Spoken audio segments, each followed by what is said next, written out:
All right, guys, welcome in, welcome in. I think I have something else still playing in the background. I got to kill that. There we go. Guys, welcome in. We're gonna have a big show tonight. I hope you have your pen and paper handy. I hope you have your screen capper handy or your cell phone, or somehow you can, take pictures of stuff because we have a lot to cover.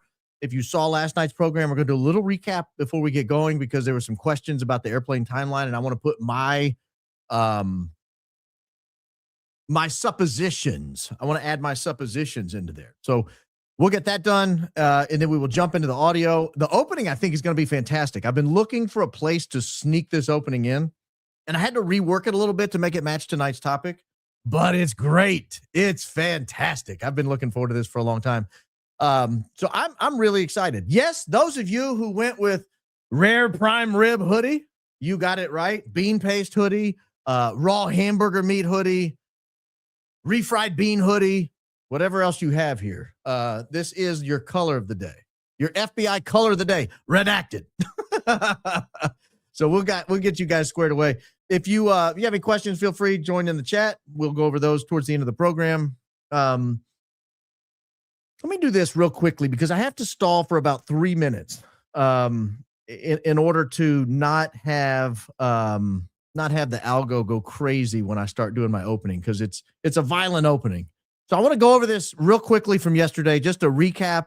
You can screen cap this at any time. You can take a picture of it. This is my guess, my opinion on when people arrived. We've added names. So this Tango Whiskey flight, for example, at 9 a.m., that's Erika in my new timeline.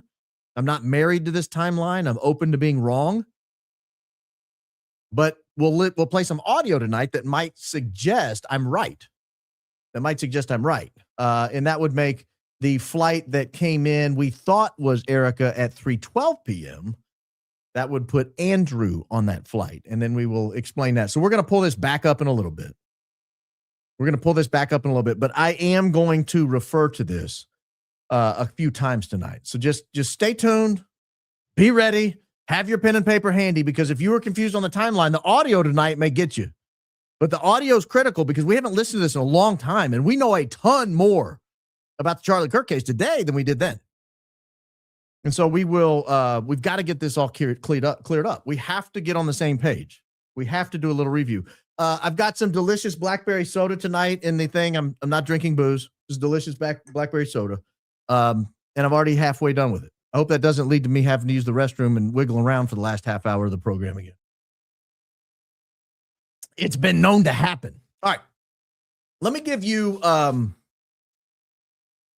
open. The open is a banger, in my opinion. I'm not going to tell you what you have to believe about it.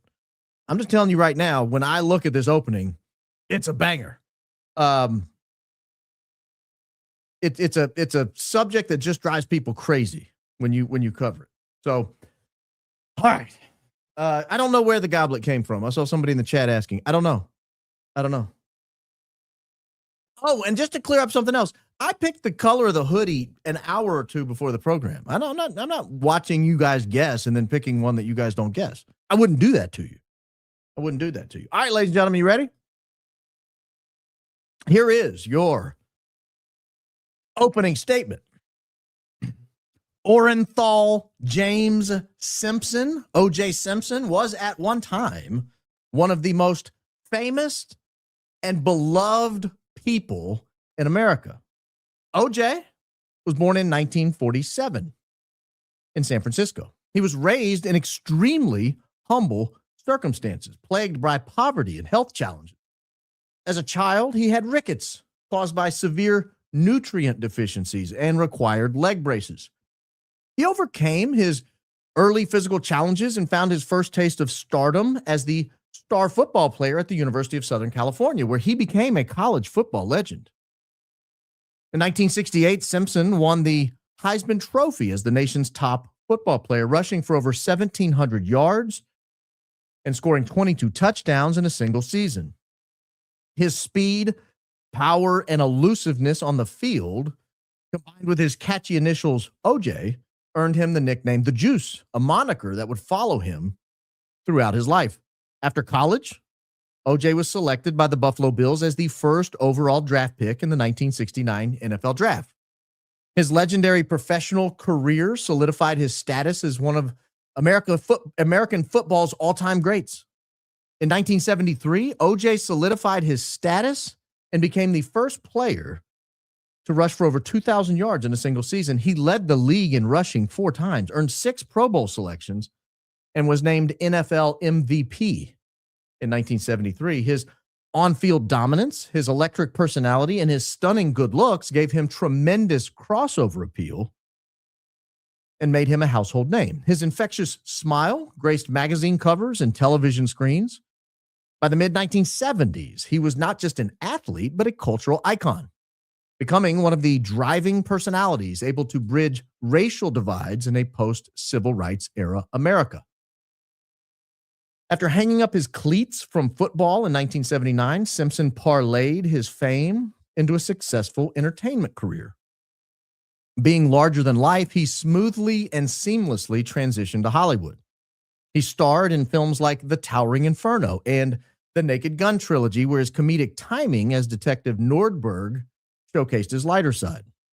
His role in Hertz rental car commercials, famously sprinting through airports, became iconic, embedding him as a true pop culture icon. Simpson also worked as a sports broadcaster for ABC and NBC, offering insightful commentary that kept him squarely in the public eye.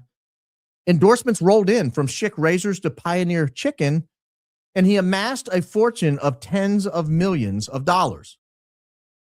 His personal life amplified his celebrity. He married Marguerite Whitley in 1967. He had 3 children. He later divorced Marguerite and married Nicole Brown in 1985. The couple blended into Beverly Hills elite circles. He hobnobbed with celebrities, politicians, and business moguls. O.J. Simpson embodied the American dream. Polls in the early 1990s showed him as one of the most admired men in America, with approval ratings rivaling Michael Jordan's. His fame was massive. Sports Illustrated called him the most famous athlete in America. Simpson represented success, charm, and crossover appeal, a symbol of Black achievement in a white-dominated society. Before June 1994, he was untouchable. It's hard to quantify for people who were not around at the time and only remember the controversial O.J. Simpson, just how big he was. He was a larger-than-life personality whose legacy seemed destined for immortality. On the night of June 12, 1994, Nicole Brown Simpson and her friend Ron Goldman were brutally murdered outside of Nicole's Brentwood, California condominium on Bundy Drive. The prosecution, led by Marcia Clark and Christopher Darden, argued that O.J. Simpson, driven by possessive obsession over his ex-wife, committed the double homicide in a fit of domestic fury. Their case hinged on a timeline of escalating abuse, physical evidence collected at the scene and at Simpson's house, and his suspicious behavior after the murder. The story began with Simpson's history of domestic violence against Nicole. Police records showed multiple incidents. These include a 1989 plea of no contest to spousal battery. Prosecutors introduced 911 tapes from a 1993 call where Nicole pleaded for help as O.J. Simpson kicked down her door. This pattern, they claim, culminated in murder after Nicole ended their attempts to reconcile their marriage. On June 12th, Nicole attended her daughter Sydney's dance recital. O.J. Simpson also was at the recital, but the two reportedly ignored each other. Prosecutors argued this snub ignited his jealousy. The murders occurred around 10:15 p.m., according to a witness. The neighbor heard a dog barking incessantly from 10:15 to 10:35, and another saw a shadowy figure fleeing the scene. Nicole was found with severe knife wounds to her throat and multiple stab wounds to her body in what appeared to be a frenzied attack. A local waiter named Ron Goldman had arrived at Nicole's house to return a pair of glasses that she had left at his restaurant. He suffered defensive wounds that indicated a serious and sustained struggle. He ultimately succumbed to fatal stab wounds to his neck and chest. The prosecution produced a timeline that placed Simpson at the scene. He had no alibi between the time after he dropped his daughter off at 9:40 p.m. until 10:54 p.m., when a limo driver arrived to take him to the airport for a red-eye flight to Chicago. Key evidence tied Simpson directly to the crimes. Blood drops at the scene matched his DNA. Odds of a random match were put at 1 in 170 million. A bloody glove found at Bundy matched one discovered behind Simpson's Rockingham estate. Each glove contained DNA from OJ, Nicole, and Ron Goldman. A pair of size 12 Bruno Magli shoes left bloody footprints at the scene. Prosecutors later produced photos of Simpson wearing size 12 Bruno Magli shoes. Simpson's Ford Bronco had blood stains smeared inside, and cuts on his left hand the next day were unexplained. Prosecutors positioned Simpson's post-murder actions as quite incriminating. He boarded his flight calmly but left a bloody trail. A bloody sock in his bedroom contained Nicole's DNA. A knit cap at the scene had hairs consistent with Simpson's. The infamous and nationally televised slow-speed Bronco chase on June 17, where Simpson held a gun to his head in the back seat while his friend Al Cowlings drove, was portrayed by the prosecution as a confession of guilt. Inside the Bronco, the police found a disguise kit. They found a passport and $8,000 in cash. They argued this was evidence Simpson was intending to flee. The prosecution argued he had motive, opportunity, and means. The motive was jealousy. The opportunity was a time window without an alibi. And the means were Simpson's physical strength as a former all-world athlete. The prosecution dismissed what they characterized as conspiracy theories and emphasized instead the evidence of his guilt being overwhelming. In closing, prosecutor Marcia Clark urged the jury to see Simpson not as a celebrity, but as a domestic batterer turned killer. She said the murders were the final ultimate act of control. The narrative framed Simpson as a fallen idol whose charm masked a monster, with the evidence forming an unbreakable chain. The defense was led by attorneys who were dubbed the Dream Team. The Dream Team included people like Johnny Cochran, Bob Shapiro, and F. Lee Bailey, among others. The defense aggressively challenged each piece of the prosecution's evidence, but they particularly keyed in on the prosecution's timeline. They argued it made Simpson's involvement highly unlikely, if not impossible.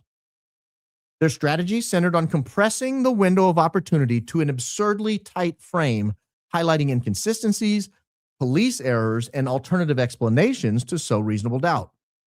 The prosecution's witnesses pegged the murders very close to 10:15 p.m. The defense seized on this time and argued Simpson simply did not have time to commit the acts, get cleaned up, dispose of the evidence, and then appear mostly normal shortly thereafter. Key to their argument was Simpson's whereabouts. At 9:37 p.m., he called his girlfriend, Paula Barbieri, from his Bronco, sounding completely normal. By 10:03 p.m., Cato Kalin, who lived in Simpson's guest house, heard him return home after dropping off his daughter at the recital. Kalin testified to thumps on his guest house wall around 10:40 or 10:45 p.m., which the defense suggested were from an intruder or evidence planter and not O.J. Simpson disposing of items. The limo driver arrived at 10:22 to take O.J. Simpson to the airport, testified he did not see the Bronco until 10:55 when Simpson went to the limo, claiming he'd overslept and cut his hand rushing to pack. The driver noted Simpson seemed composed, loading bags without any signs of recent violence. This is where the timeline comes in to be critical to the O.J. Simpson case. The defense calculated the timeline meticulously. From Nicole's condo to Simpson's estate was a 10 to 15-minute drive, even in the lightest traffic. Forensic experts testified that it would take at least 10 to 15 minutes to commit the brutal murders, complete with a defensive struggle from one of the victims. After that, he would have needed time to clean up the blood, to change his clothes, to dispose of the weapon that was never found. Experts estimated this would add another 10 to 15 minutes minimum. This left just 35 minutes to drive back home, hide all the evidence, take a shower, pack for Chicago, and meet the limo driver when he first saw him at 10:54 p.m. Defense attorney Barry Scheck emphasized this was physically impossible for one person to do without leaving an obvious trace of guilt.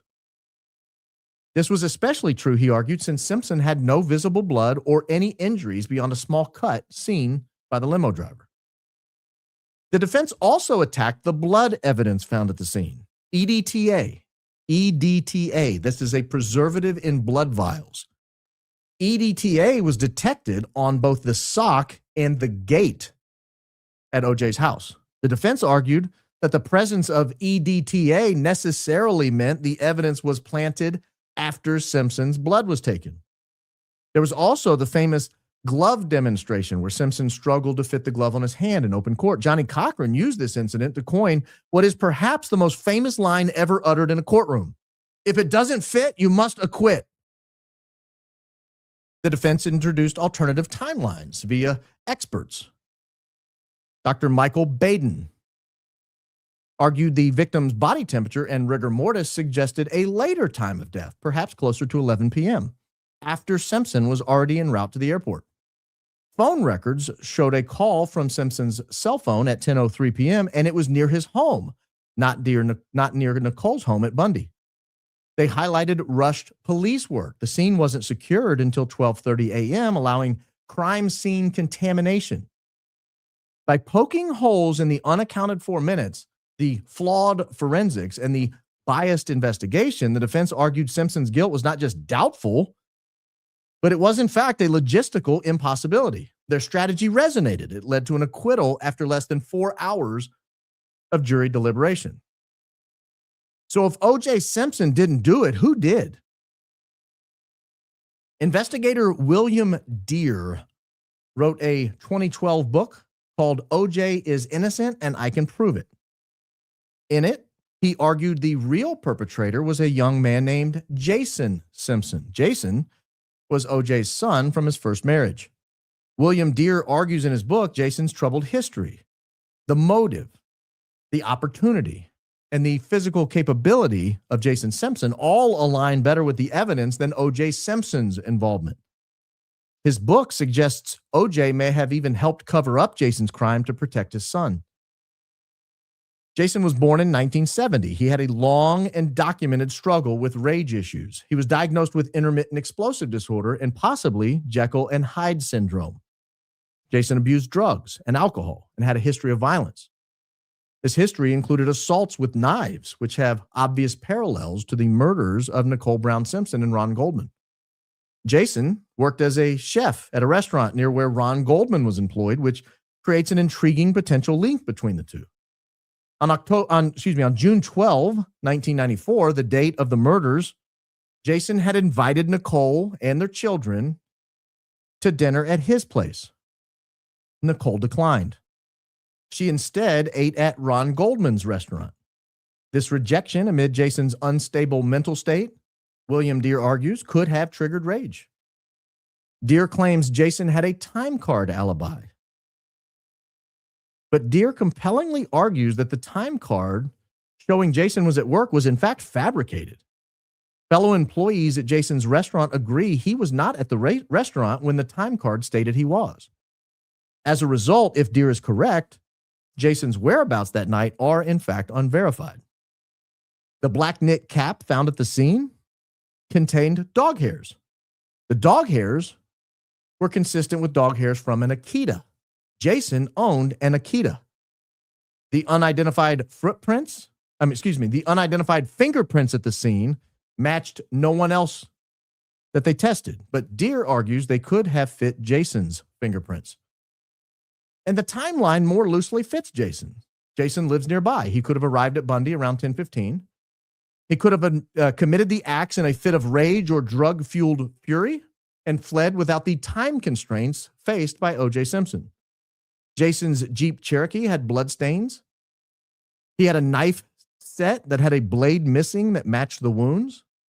William Deere allegedly found in one of Jason's storage units a knife with possible blood residue.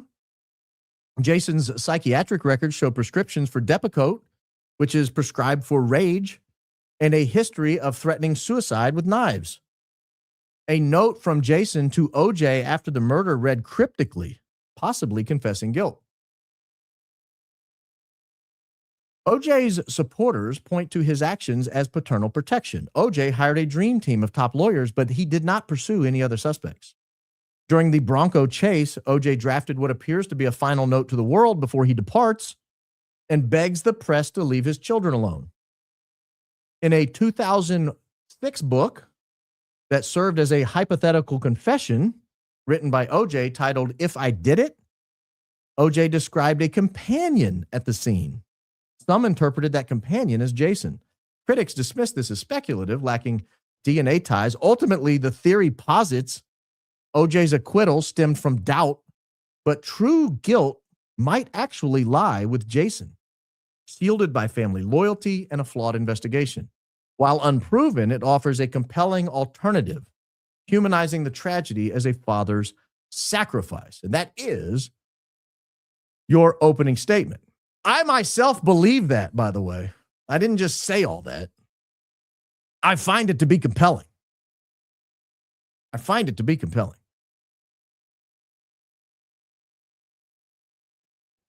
Now, with all that said,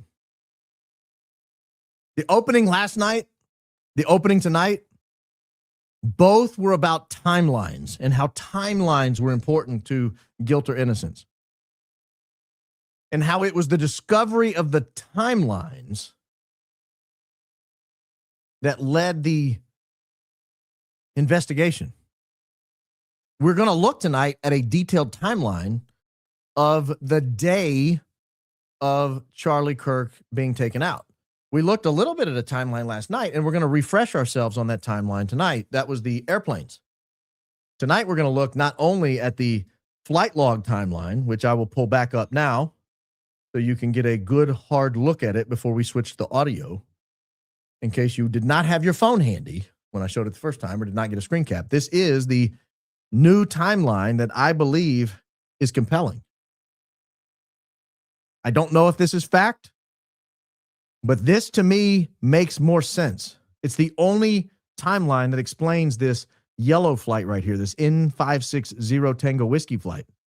If it takes Erika to Provo, repositions to Santa Barbara to get Andrew, and then takes Andrew to Scottsdale, this explains a lot to me.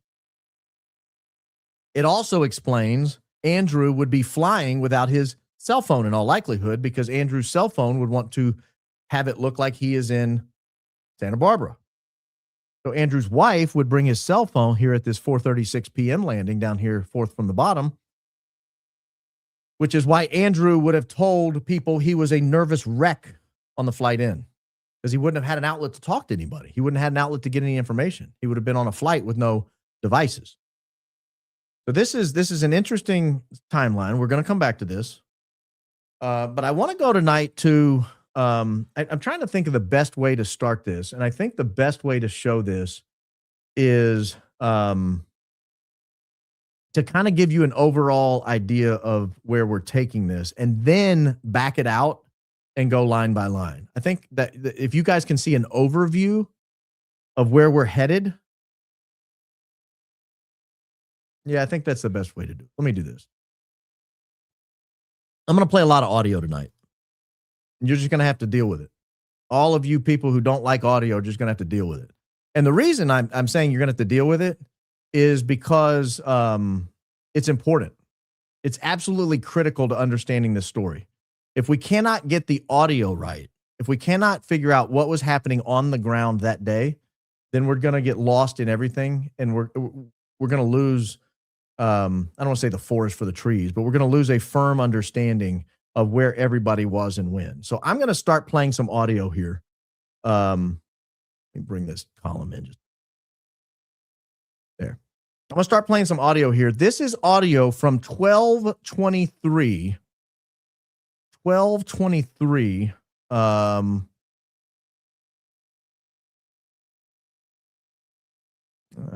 me pull it up.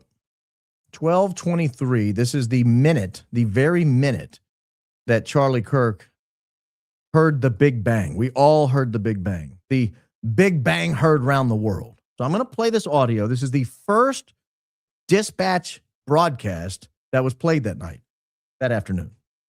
You're going to hear Alpha 35. We have shots fired. Charlie Kirk is down. Alpha 35. 34, we have shots fired. Charlie Kirk is down.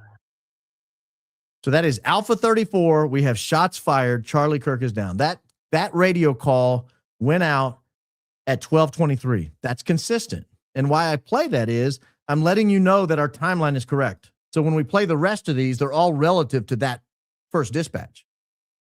So if we know exactly the second Charlie Kirk went down, and we do believe we know that, it was around 12:23 and 30 seconds, give or take.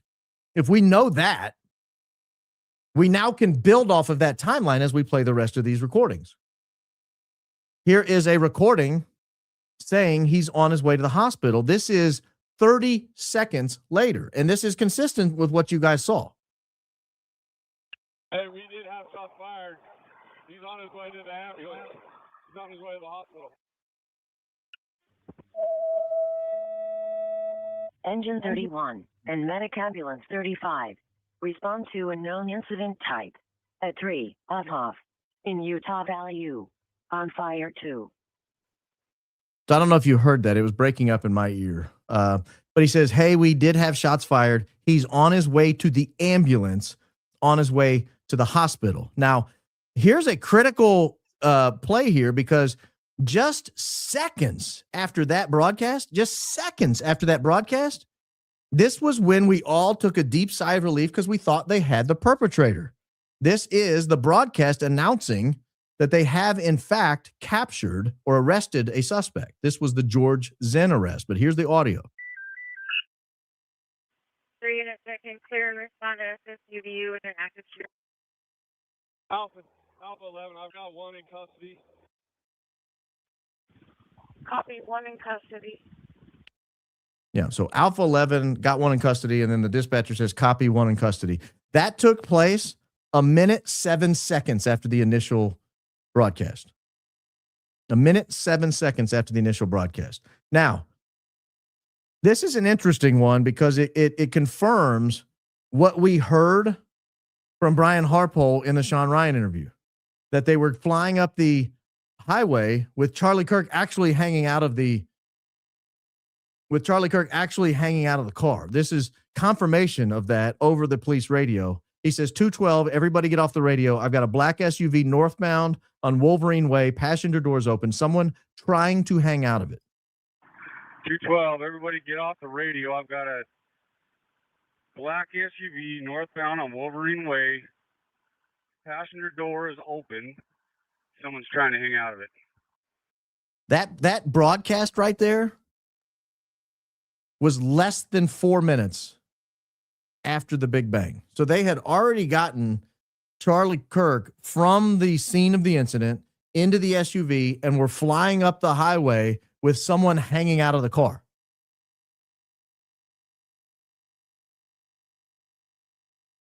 So here is a bit of confusion, our first little bit of confusion that enters. This is where they think they have another victim because of someone else hanging out of the car. I assume this is possibly another victim. They've got one hanging out of the car. So there was some confusion there. Hey, maybe we have a second victim. Why are people hanging out of the car? I understand Charlie's a big guy. I do understand that. And I understand when you're initially putting him in, it's going to be difficult to get a 6'4" Charlie Kirk into the car sideways. But you would think as they're flying up the highway, at some point somebody would bend his legs and close the door. I would think. But we have yet another broadcast discussing someone hanging out of the car. This is a third broadcast that someone's hanging out of the car. Copy, 2530. In a vehicle 50 South 1200 West in Orem, they have one hanging out of the car. We're not sure if they're a patient or if they're just trying to get out of the area. So this is a little bit of confusion again, that this could be somebody fleeing the scene of the crime. You might have somebody fleeing the scene of the crime. And so you can understand where the police are in this situation, saying, well, do we pull this car over? Are we slowing it down on the way to the hospital when someone might have been wounded? Or do we let him go assuming it's the victim, or do we pull it over assuming it might be someone trying to get out of the car? Now, if you wonder, and as I have, if you wonder if the finishing off, and this is a dark, twisted, drab way to think about this, and I hate to even raise the issue, but I have to because I've mentioned it, that there could have been a fatal incident inside the car. That I my working hypothesis is that Charlie Kirk was not just taken down one way. They would never have left it as they would never have left it up to a single gunshot from the Losi Center, a 142-yard gunshot that they just hoped was fatal. If you're going to take someone down, you're going to make sure they're taken down. And we know they made sure they were taken down because, I hate to be dark about it, but they didn't have any plan. They didn't have security plans the next day. Nobody had flight plans the next day. I mean, it just seems obvious to me that it was a plan. It was a group plan to make sure he didn't make it out of there alive. And so I've raised the issue of perhaps there was some electricity involved. Perhaps there was something that exploded under his shirt or shocked him under his shirt, or some sort of activity under the shirt that caused the shirt to move like that. Maybe that there were two small puncture wounds, it looks like, or wounds of some sort on his arm. Maybe he was hit with a taser, or maybe he was hit with a hypodermic needle on his arm. And then of course we were told about the broken vertebrae. I wondered, when did that happen? Did they do that in the car? Make sure he's incapacitated, get him to the car, and then, in other words, it raises the possibility that he was uncooperative. I hate to say it, but I have to at least mention it, because this is like a 10 or 12-minute ride to the hospital. This is a long ride to the hospital. It wasn't right next door. You're driving at highway speeds. Why is someone hanging out of the car? Fold his legs up and shut the door. It doesn't make sense to me. So I think this is important evidence that at least whatever was happening in the car needs to be evaluated, needs to be examined. Maybe that's why the car was removed so quickly from the fleet, of the rental fleet. Maybe that's why the car was cleaned and detailed and sold so quickly. I don't know. I can't, all I can do is speculate, because they've done such a lousy job of preserving the evidence. If we had the evidence, we wouldn't have to speculate, now would we? This is 12:28, so this is 5 full minutes after the Big Bang, and they're still not to the hospital. He's still hanging out of the car. Here is how the dispatcher words it.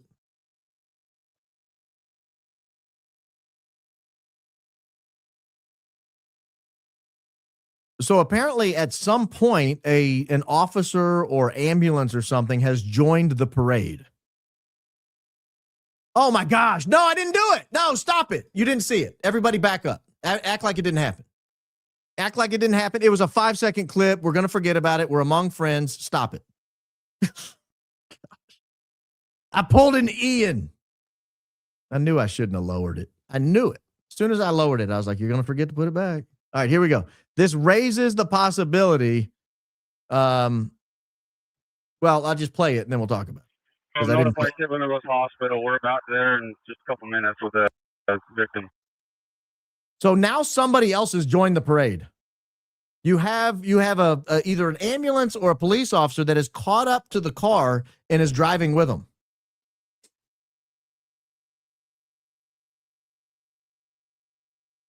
Now put that in context of this next dispatch. One other with me at Tippinose Hospital, please. He said, I'm going to need another one with me at Timpanogos Hospital, please.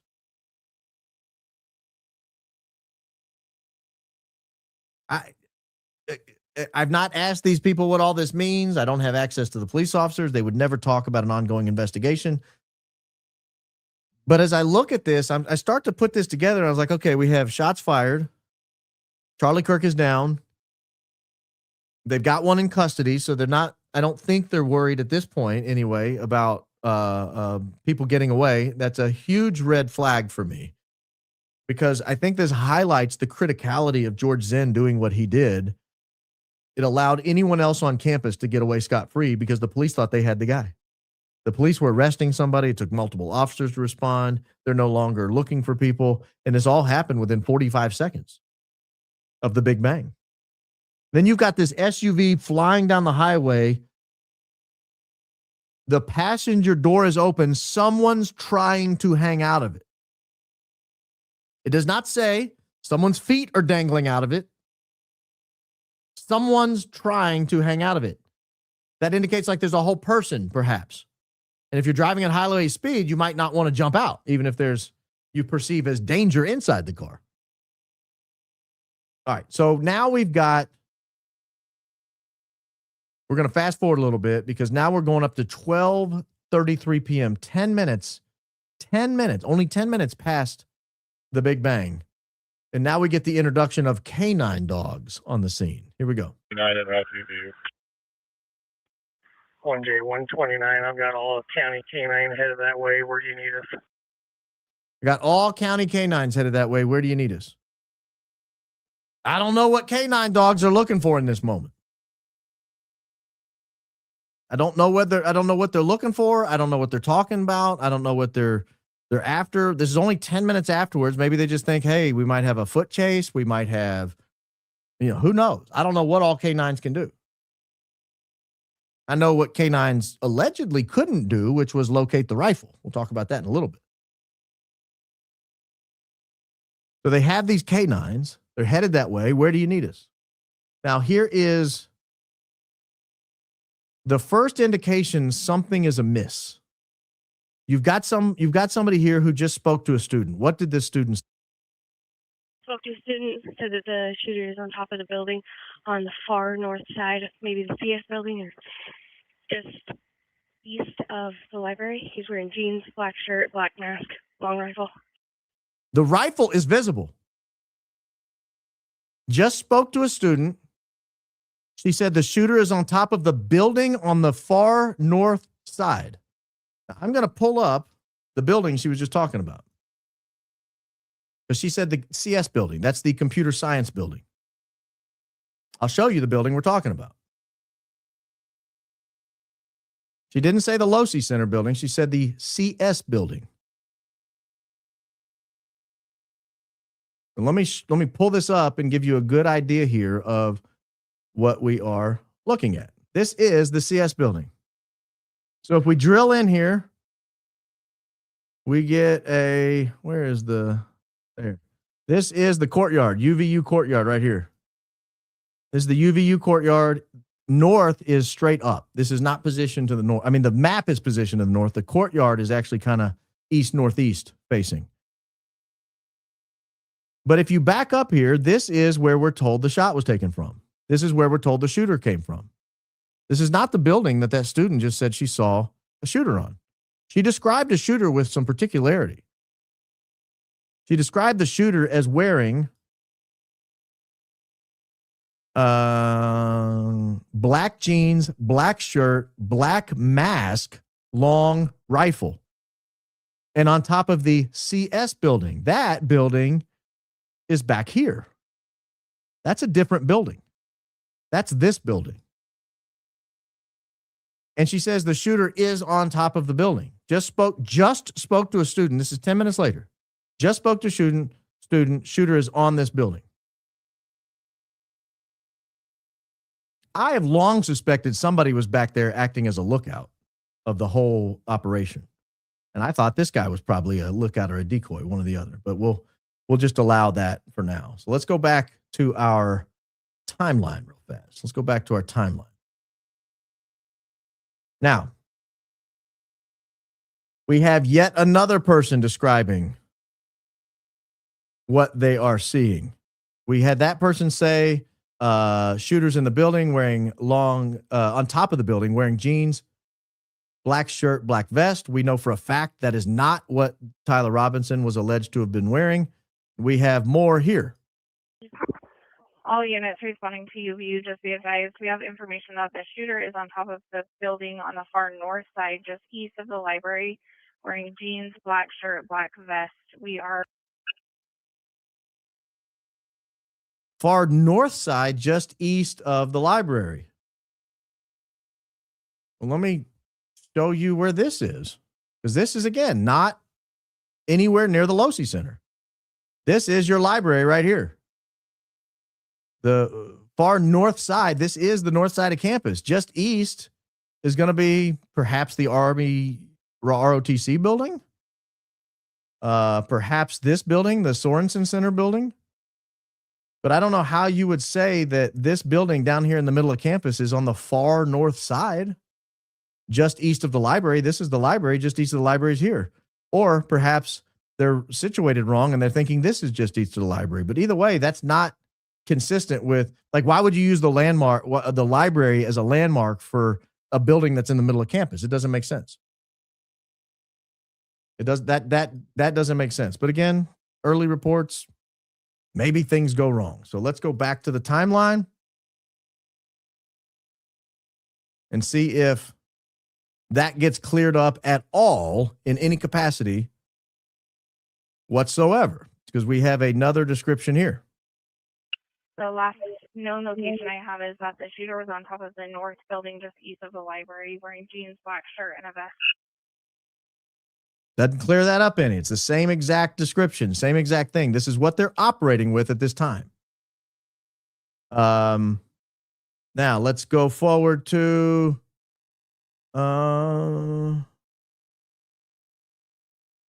this is the key. This is probably one of the more important audio clips we'll play tonight. I'm going to cue it up, and then I'm going to say something before I play it. Oh, that's not right. 47. All right, let me cue it up, and then I'm going to say something before I play it. I'm going to bring it down. I will bring it back up before I play it. One of the keys that we've been told this entire time is that we know Tyler Robinson was the one on that roof. Because while he didn't leave a weapon up there, he did leave the screwdriver. The screwdriver was up there on the Losi Center. We thought to ourselves, well, how does that work? Because at first they told us he reassembled the gun after he got done. Well, you can't reassemble the gun if you don't have a screwdriver. Then they told us, no, the gun was never disassembled to need to be reassembled. Okay, well, this is odd. Why did you say it was disassembled and then needed to be reassembled if it didn't need to be reassembled because it was never disassembled? Why did you say that? Then we were told, doesn't matter. We don't need to talk about the gun because we found the screwdriver. He left it where he was laying. It was right there. That's how we knew it was his screwdriver. Let me tell you what the first officer responding to the scene of the crime discovered. Because I think he will disagree with that analysis, and the TPUSA Fed Slop has fed us a healthy dose of, but the screwdriver. Here, listen to what he says. On top of the Losi building, I do have kind of a imprint, which would be a great angle. Just in 14, I'm up on top of the Losi. Did you hear anything about a screwdriver? Don't you think if he saw a screw, like he says he sees the imprint. That was an imprint. Would have made a nice angle. I just have a feeling he would have said, and there's a weird screwdriver right here. What's this doing here? I don't know. Maybe I'm reading that too much into it. Now, have you been told that within 24 minutes of the Big Bang, that the police already had an image, a still image, as well as a full video in their possession? Now, we knew a day or two later somebody came out because they put that thing on X that had the guy lying there on the full video on the thing. We know a day or two later they had a couple of days later, they had the surveillance footage from the computer science building that was looking out over the Losi Center. The FBI released that. We know a day or two later, they came out with the image of everybody dropping, and somebody noticed, hey, way in the background, there's a little guy, looks like he's scampering off the building. So we knew that like days later. Was anyone aware? And if they were, can we please take a look at this still photo and video?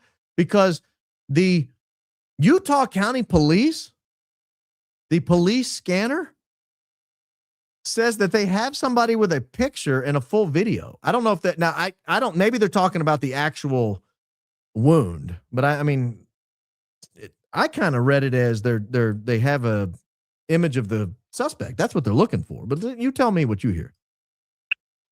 201, can you send me a picture of the individual we're looking for? So that's the response to it. Let me go back to them saying they have a video. So if he responds saying, can you send me a picture? It's in response to this transmission. We have somebody with a picture. We have somebody with a full video. 1J132. If we can get a few more units over to the Veloci Center to help clear it out. So the first broadcast was, we have somebody with a picture. We have somebody with a full video. In response to that, somebody says, well, can you send me a picture of the individual we're looking for? So at least he interpreted it that way as well, that somebody had an image of the person they're looking for. I would like to see that. Who were they looking for? Now we go back up on top of the Veloci Center roof. Now we're doing a little more thorough investigation. Listen for a screwdriver. Do you hear a screwdriver here? I've got an imprint of a body laying, knee, head, looks like elbow, so somebody with thumb was right here. Any casing? I do not see a casing, but it is straight on. So he's examining the scene closely enough to say, I see knees, I see legs, I see what looks like an elbow. So somebody was laying right here. Any casings? I do not see a casing, but it's straight on. I just feel like at that point he would say, no, I don't see casings, but I see this random screwdriver still laying up here. That's weird. So again, last time before we leave this particular set of audio, last time here, what are we looking for, Madam Dispatcher? Who is our suspect? Please, we're waiting with bated breath. Please tell us who we're looking for. Copy. The suspect is going to be wearing all black long gun, black tactical helmet, a black mask, possibly wearing a tactical vest and jeans. Yep, we're still looking. There we're 42, what are we? 40, almost 50 minutes after the Big Bang. We're still looking at this point for a suspect wearing all black, black long gun, black tactical helmet, black mask, possibly wearing a tactical vest and jeans. Well, now you guys say, well, but it's possible in the fog of war that people just make mistakes. It's possible in the fog of war, somebody had a miscalculation and they saw a guy that looked like Tyler Robinson running off the roof. Well, we've all seen Tyler Robinson by now, right? We all know what he looks like. There's nobody in America who would say that the Tyler Robinson that they've seen could be described as having shoulder-length hair, for example, or aviator sunglasses, right? Nobody would describe anybody as wearing shoulder-length hair with aviator sunglasses. So let's hear who they are looking for. If I can get this, there we go. If I can get it nailed down just right over the timestamp here. So this is, again, back to the Utah police scanner. We're switching feeds here, so it's going to look a little different on your end, but it's a scanner. So here we go. This was at 1:33 p.m. and 29 seconds, about an hour and 10 minutes after the Big Bang. Who is it you're looking for? The dispatcher, please, by all means, you have the floor. Copy, male, dressed in all black, shoulder-length hair, aviator glasses, black bag, and a long gun. So we have a male dressed in all black. Now we've added a descriptor because we had, or two descriptors. We had the dressed in all black. we had actually, I don't know that we've had anybody mention a long gun to this point. So now we've added a long gun. We've added a black bag. We've added aviator glasses, wherever those came from. And we've introduced hair. We've introduced hair. And lest you think that's the only transmission dealing with hair, I will play yet another one about a minute later so that you guys can see, no, in fact, hair has become intrinsic to this. Let me get it queued up. It's pushing in 10-second increments here, so let me let it roll for just a second before I switch over there. But keep in mind, we're listening for hair. Here we go. You ready? Male suspect are in black long pants, black bag, longer hair, mid-length, dark aviator style sunglasses with a long gun. All right. We have a male suspect, black long pants, black bag, longer hair, mid-length, dark aviator style sunglasses with a long gun.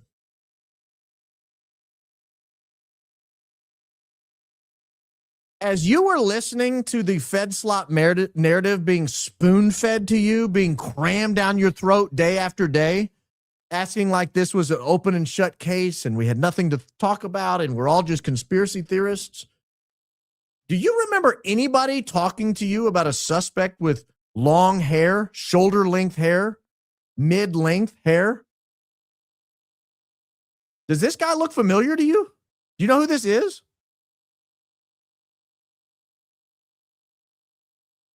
This picture was taken less than a week ago.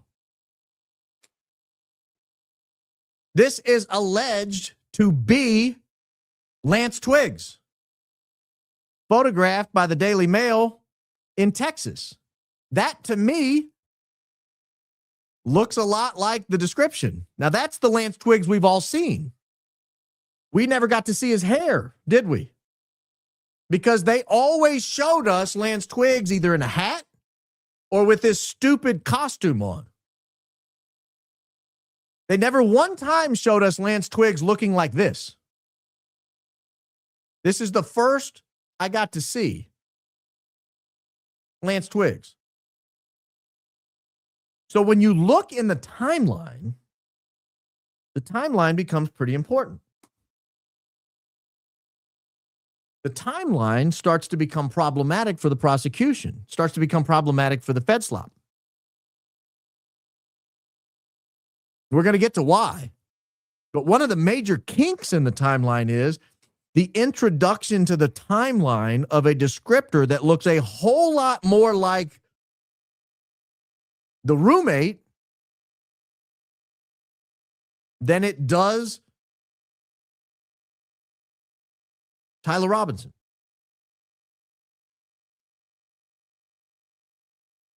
It also might help explain why the aunt interviewed by Brandy and Billy said that he might have been sort of being coddled a little bit by law enforcement, that he wasn't cooperating, but he sure never was arrested.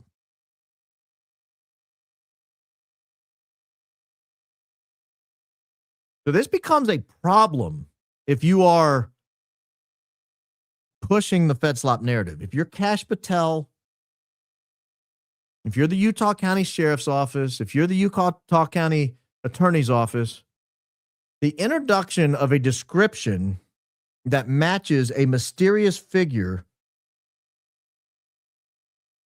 who allegedly is not cooperating with you, according to his family. That's an Infiniti FX35. I've seen about 10 people ask who the car is. But if you let's just say you're Jack Posobiec, right? Jack Posobiec went around and for like 100 days, we're like 4 or 5 months into this thing, but for like 100 straight days, Jack Posobiec was probably the strongest advocate for the Fed Slop theory.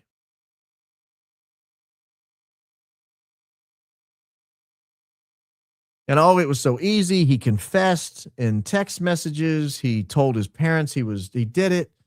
No, friends. It's starting to look to me like this Lance Twiggs may have played a larger role than we're being told. God love our British journalists from the Daily Mail, because without them, we would not know Lance Twiggs looks like this. We would have been spoon-fed the Fed Slop narrative and the Fed Slop pictures of Lance Twiggs with short hair.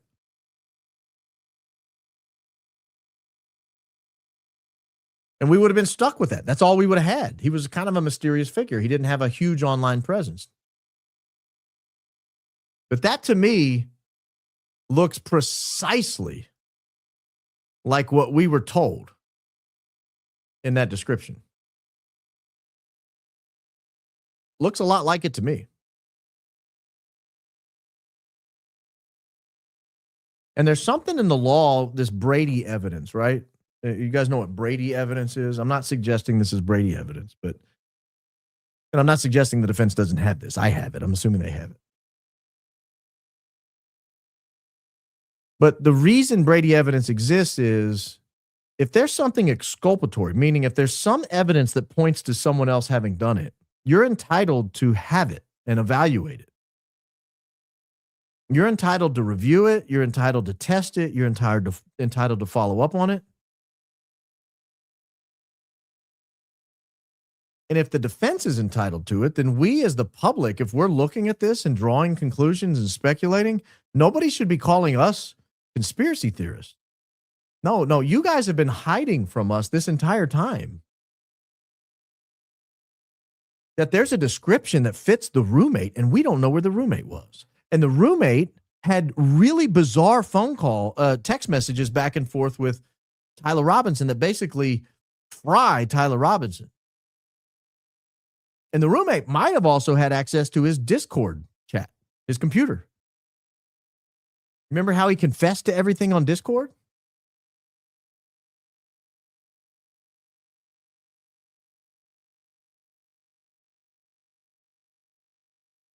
I want to play one more clip from this scanner here, if I can get it dialed in just right. Just about nailed it. Let me go back. Watch how I share the screen and don't accidentally play it to myself while you guys all sit around wondering what the hell I'm doing. You see how I've done this? I've brought it up. So let me play one more clip from this particular scan. This is from 1:36 p.m. and 51 seconds. This is somebody relaying once again the description. I got the description you were looking for on the temporary for the mail. You ready for that?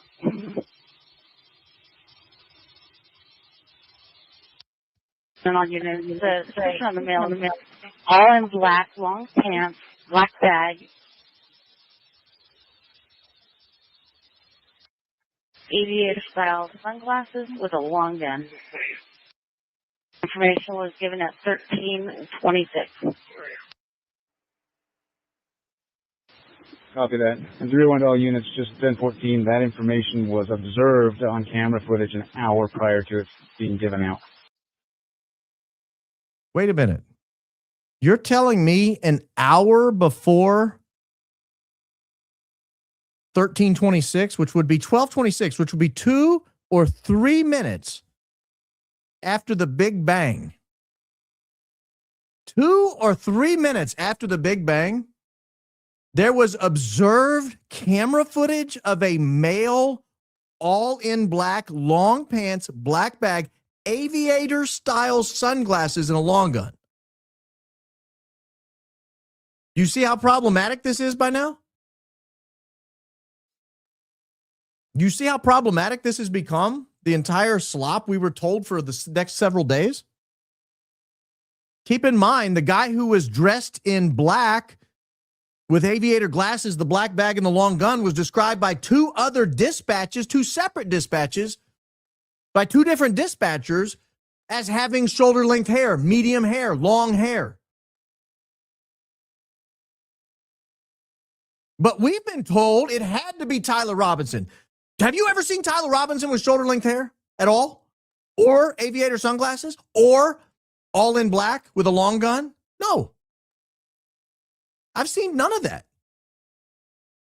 Where is the camera footage that you supposedly observed 3 minutes after the Big Bang, 2.5 maybe. Because this is 1:36 and 51 is when this went out. He said the information was given at 13:26, and that information had been observed on camera an hour before that. Which means, ladies and gentlemen, there is camera footage out there of a man with long hair and aviator sunglasses. Where is it? Where is it? You want me to? Where is it? I want to know where the camera footage is of the guy in aviator glasses and shoulder-length hair.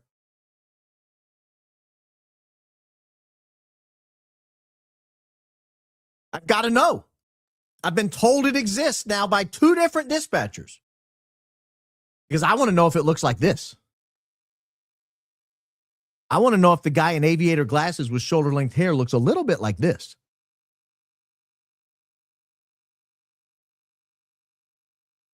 All black, black bag. You know, the fact that he's carrying a black bag is just poetic here, and wearing a black hat and has shoulder-length hair and has black pants. I mean, the only thing missing is the long gun.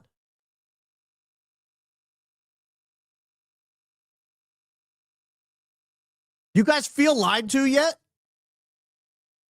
Do the text messages now make a little more sense in light of the Daily Mail's photos that we now have? Do the text messages start to add up a little more to you? Back and forth? Almost as if Lance Twiggs is being exonerated by the text messages? Oh, I didn't even know he was in there engraving bullets. I didn't know he was doing any of this. How long have you been planning this, my love? A little over a week, my love. I think. Where is that photo? It was observed by photo, and another dispatcher said photo and video more than an hour before the dispatch at 13:36. More than an hour before the original dispatch at 13:26, which would have been nearly simultaneous. Who's the conspiracy theorist? Who's the conspiracy theorist? I've got a guy who was exonerated by text message in the minutes or hours after the event that seems to identically fit the description. That's weird to me. It would be as if I stole a cookie out of the cookie jar in the kitchen. I walk into the kitchen, I steal a cookie. I eat the cookie because cookies are delicious. Who doesn't love cookies? I put the lid neatly back on the cookie jar and I walk away. Someone walks in the kitchen and says, there were 5 cookies in the cookie jar. Now there are 4. Who ate the cookie? And so they go on a hunt. They're looking for crumbs. They're looking for evidence of cookie. They're looking at people's mouths. Do you see cookie dust? Is there cookie dust in your mouth? And you're not talking because you still got crumbs in your mouth. You're like, there's no cookies in here. And you grab your neighbor's phone or your roommate's phone and you start saying, I ate the cookie. I know you would never eat a cookie. You hate cookies.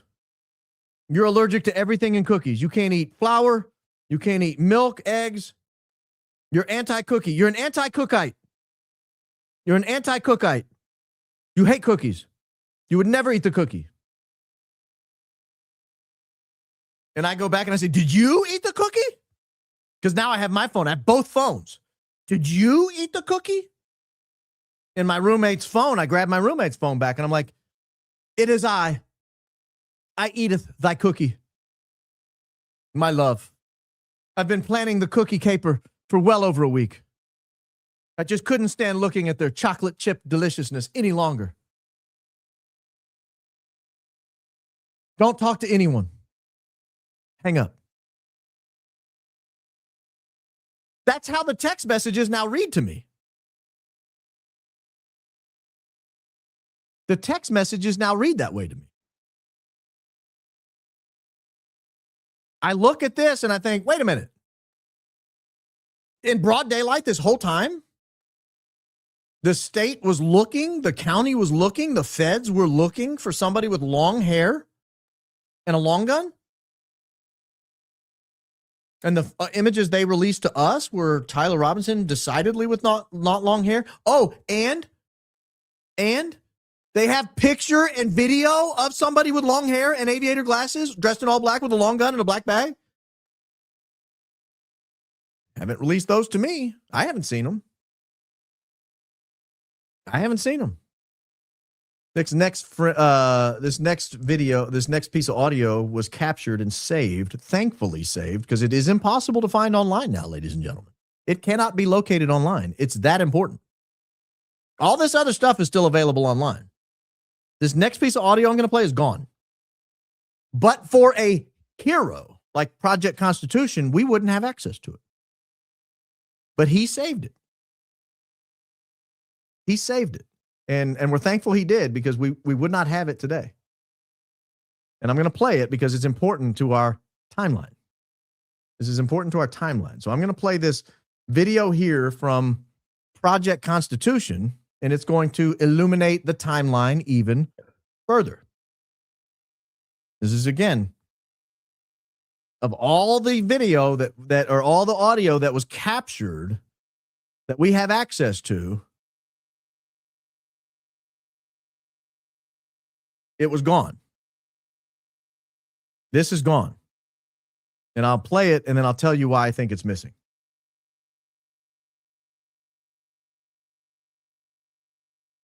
Am I the only one that can't hear? I did do the request. They emailed me back. He did not go in for an autopsy. The death certificate was signed by the doctor at the hospital. Oh, okay. Can you just do a field clip documenting that? I'm sorry, 10-9? Can you just add a step to the case documenting that there was no autopsy? 287, I'll be clear the hospital.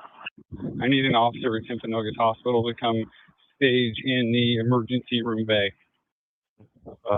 Jesse just told me that he just got off the phone and Charlie's wife is coming to signature. I'm going to pause it right there. Jesse's wife called Charlie, or Jesse just called. Charlie's wife is coming to signature. I'm going to pull up on Google Earth what they're talking about, because this is important that you guys understand the distinction here at the Provo airport. Don't get caught up on the autopsy thing. I've got an explanation for that. We'll talk about it in a second. I want to give you some ground laying here for the Provo airport so that you guys understand what we're looking at. This is the Provo airport. There are 3 ways you can fly into Provo airport. One way is to fly into the main airport. This is your main airport. This is the Provo airport main terminal. This is where the poor people fly. This is where the plebes fly. If you, gentle audience, or I were to fly into Provo, this is where we would fly. We would fly into poor man's land over here. This is for people who make average livings, who work for a living, who don't have nonprofits and billionaires paying them millions of dollars a year. Nope, not those people. It's us. This is where we fly. This is the south end. Over here, you have what's called an FBO. This is where rich people fly in. You'll notice the private jets on the aircraft, on the plane here. This is called an FBO. This is called signature in Provo. So if someone says they're flying into signature, this is where they fly in. Notice how small this parking lot is, right? This is where the elite travel. The elite travel into signature. They have a little tiny parking lot. These are little tiny rental cars down here that you can get. This is where they travel. There's a third way to travel in, believe it or not. You can fly all the way here to the north side, and you can park your rig up here. This is Duncan Aviation. You'll notice Duncan Aviation has their own little rental car lot right here. They've got their own little parking lot up here. And it's a long way away. Like you would never drive a car down a hot runway, right? So you wouldn't drive this way. In order to get from Duncan, you'd have to come back out here to the highway, drive about a mile south, and then come in this entrance to Signature, or come even farther south and come into the main entrance here to the Provo airport. So we know Erika's not flying into poor man's land. That's not how she travels. So that's not going to be Erika there. So the question we have is Erika coming into Signature, which is right here? This is where a lot of rich people fly, or is she flying into Duncan, which is up here where other rich people fly? Right there, you had somebody say they just got off the phone with a guy named Jesse, and Jesse said that Charlie's wife is coming to Signature. Let's go back and see if anybody else heard anything different from Charlie's wife.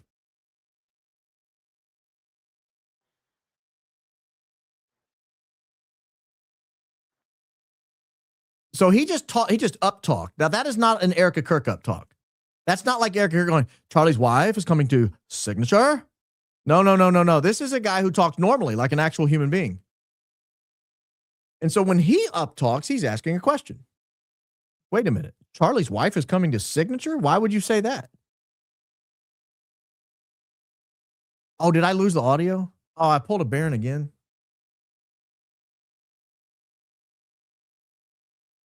Let me pull it back up. I apologize, guys. I know what happened. I can't go away from the audio and then come back to the audio if it's in Twitter. So I apologize. That's not pulling a Baron. That's just me being me. All right. So Jesse just got off the phone and they're coming to Signature. Now let me share it again, and you should have audio this time. So Charlie's wife is coming to Signature. Now, listen now to where they go from here. Actually, I need to go back, right? Because you guys didn't hear that part. Jesse just told me that he just got off the phone and Charlie's wife is coming to Signature and they're bringing a car over here for her. Charlie's wife is coming to land at Signature, you said? Sir, and Jesse's going to go to Duncan right now and pick up a car for her. Okay, you guys have it now, right? Yeah, we listen and we don't judge. We listen and we don't judge. So, Jesse, you still didn't hear it? Or is it the second one? If not, I'm just going to read it because the words are on the screen. I'll just read it out loud to you. So, Jesse is saying she is coming. Okay, so I can't tell if there's no. Some of you are behind and some of you are ahead. So, all good now. Thank you. Okay. Jesse is saying she's coming to Signature. That's the middle of the three options. At the south end, you have poor man's land. That's where you guys and Mrs. Coleman and I might fly in. In the middle, we have Signature. That's where a lot of rich people fly in. And at the very top, we have Duncan. Duncan Aviation. Duncan. I know it translated on the AI transcription to Dunkin, like Dunkin' Donuts. But then we're not going to Dunkin' Donuts. We're going to Duncan Aviation, perhaps. So Jesse must be one of these guys that works for the police or the fire. This is a police and fire dispatch. Now wait till you hear this next line. And this is why I think this is no longer available. This is why we can't find it. This is why I said, God save Project Constitution. He's out here doing the Lord's work because of this next line. Okay, I'm a little confused because that's what Corey just said. They said they're landing at Duncan, so I don't know where they're landing, but we will just kind of play it by ear, I guess, best that we can. So Corey, I don't know who Jesse and Corey are, but they work there. Jesse says they're landing at Signature, but I'm going to go over to Duncan and get a car for them. Corey says, no. They're landing at Duncan. They're landing at Duncan. I'll show you why this is important. We go back to yesterday. This is why I wanted to do yesterday's show before we did tonight's show. This is precisely why I wanted to do them in this order. Because this, I think, is the source of the confusion. This flight down here, this N102 Delta Zulu, Scottsdale to Provo, that lands at 3:12. You see how I have Andrew on that flight? We were told, we've been told the whole time, we've been left with the impression all along that that flight contained Erika Kirk.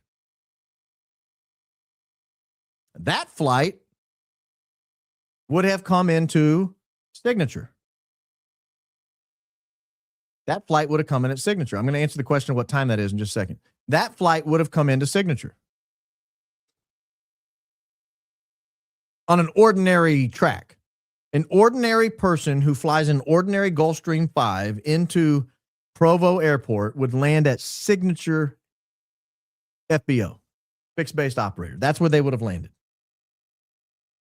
But if I'm right, and Erika actually arrived at this flight right here, second from the top, this N560 Tango Whiskey, if I'm right about that, Erika wouldn't have been able to hang out at signature from 10:06 a.m. until 3:30 p.m. Someone would have spotted her. She would have had to be at Duncan. And so Corey, whoever Corey is, I don't know who Corey and Jesse are. They work for the police. They work for the fire department. They work for somebody who has access to these cops who are going to pick these people up. Somebody thought she was at Duncan. And there's no explanation for why a N102 Delta Zulu flight coming in at 3:30, a Gulfstream 5, would be landing at Duncan. It would only land at signature. It would only land at signature. That is why I am convinced this timeline has a lot of merit. In my opinion, this timeline has a lot of merit. The conclusion would be, if I'm right, if my opinion is correct, the conclusion would be is that Erika arrived at 10:06 a.m., 2.5 hours before Charlie Kirk was taken down. If I'm right about that, it changes the whole narrative. It's no longer Tyler Robinson, the lone gunman on the Losi Center.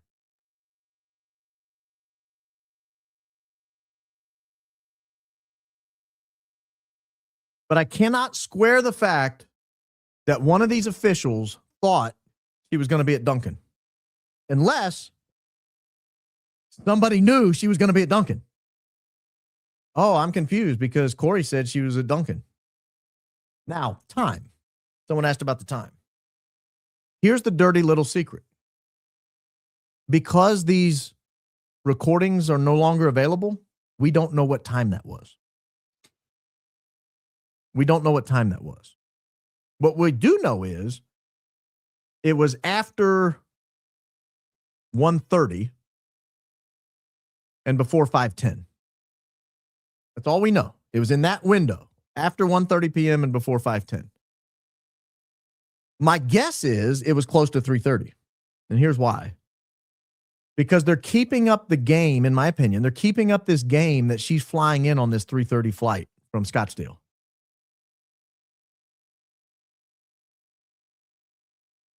But they screwed up. They always screw up. Facts always have a way of bubbling to the surface. Just like yesterday we discussed. Let me go back to this for just a second. Just like yesterday we discussed how they screwed up and they told us that Andrew fell into Erika's arms on the tarmac. And if you look at this timeline, they're telling us Erika's flight was this green flight here that landed in the threes. I think it's supposed to be 3:32 instead of 3:12, but either way, at 3-something p.m. And Andrew's flight was supposed to land here at 4:36 p.m.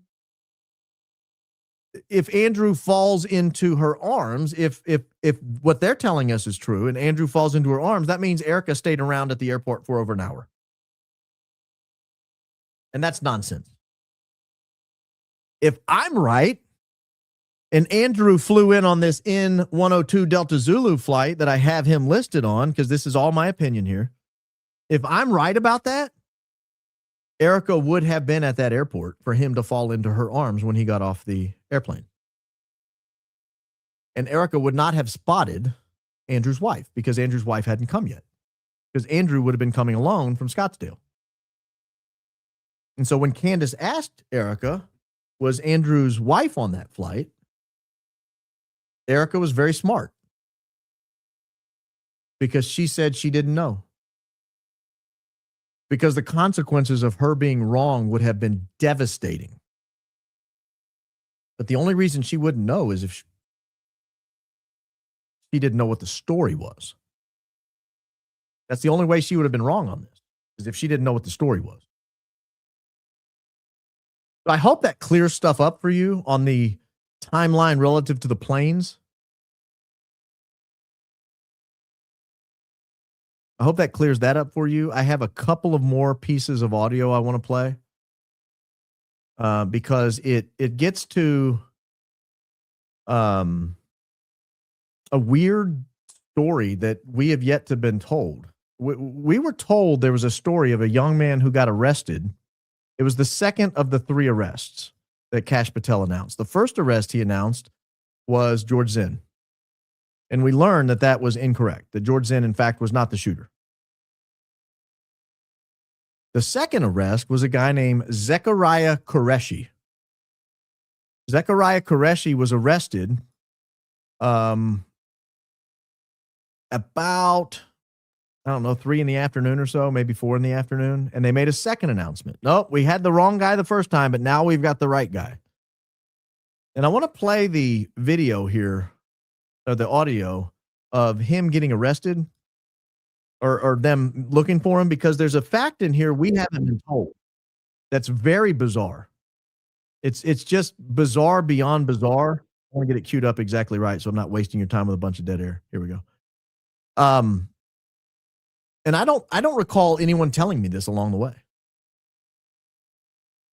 Listen to what the dispatcher says this guy is doing before they arrest him.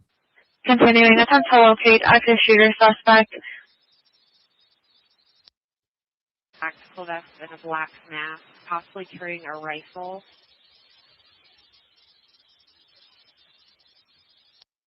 Toyota Corolla, S820 Bravo Lima.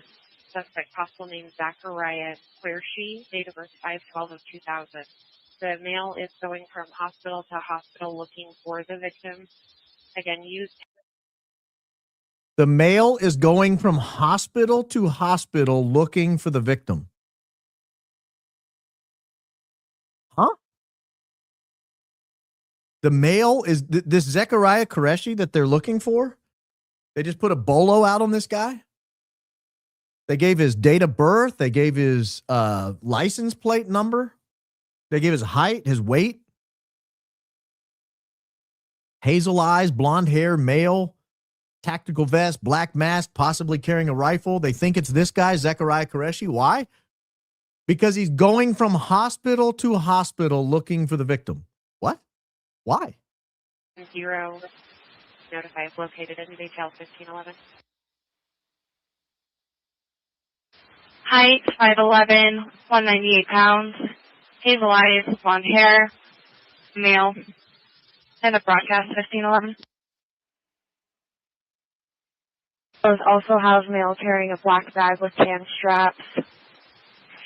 Possibly driving a 2016 black Toyota Corolla, 28 Sierra 820 Bravo Lima.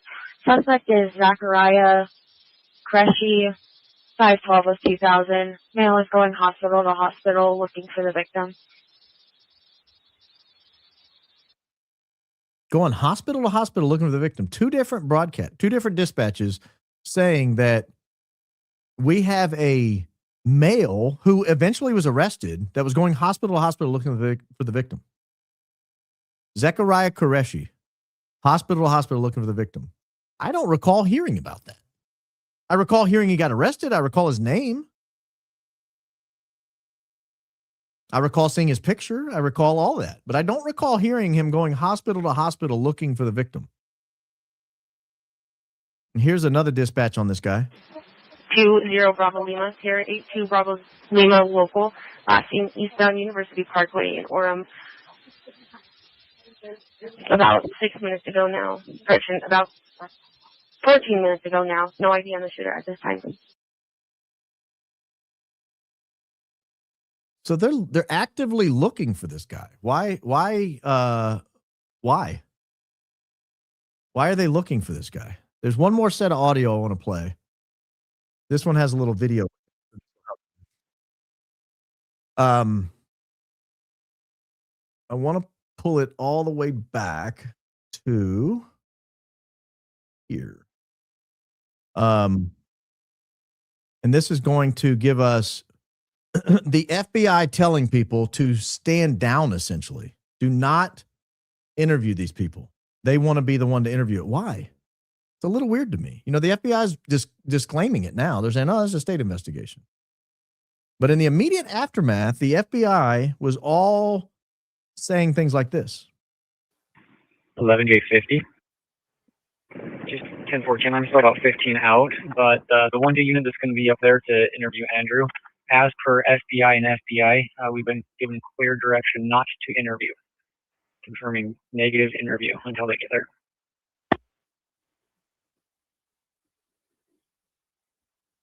$140, we were not going to interview. We are just arriving now.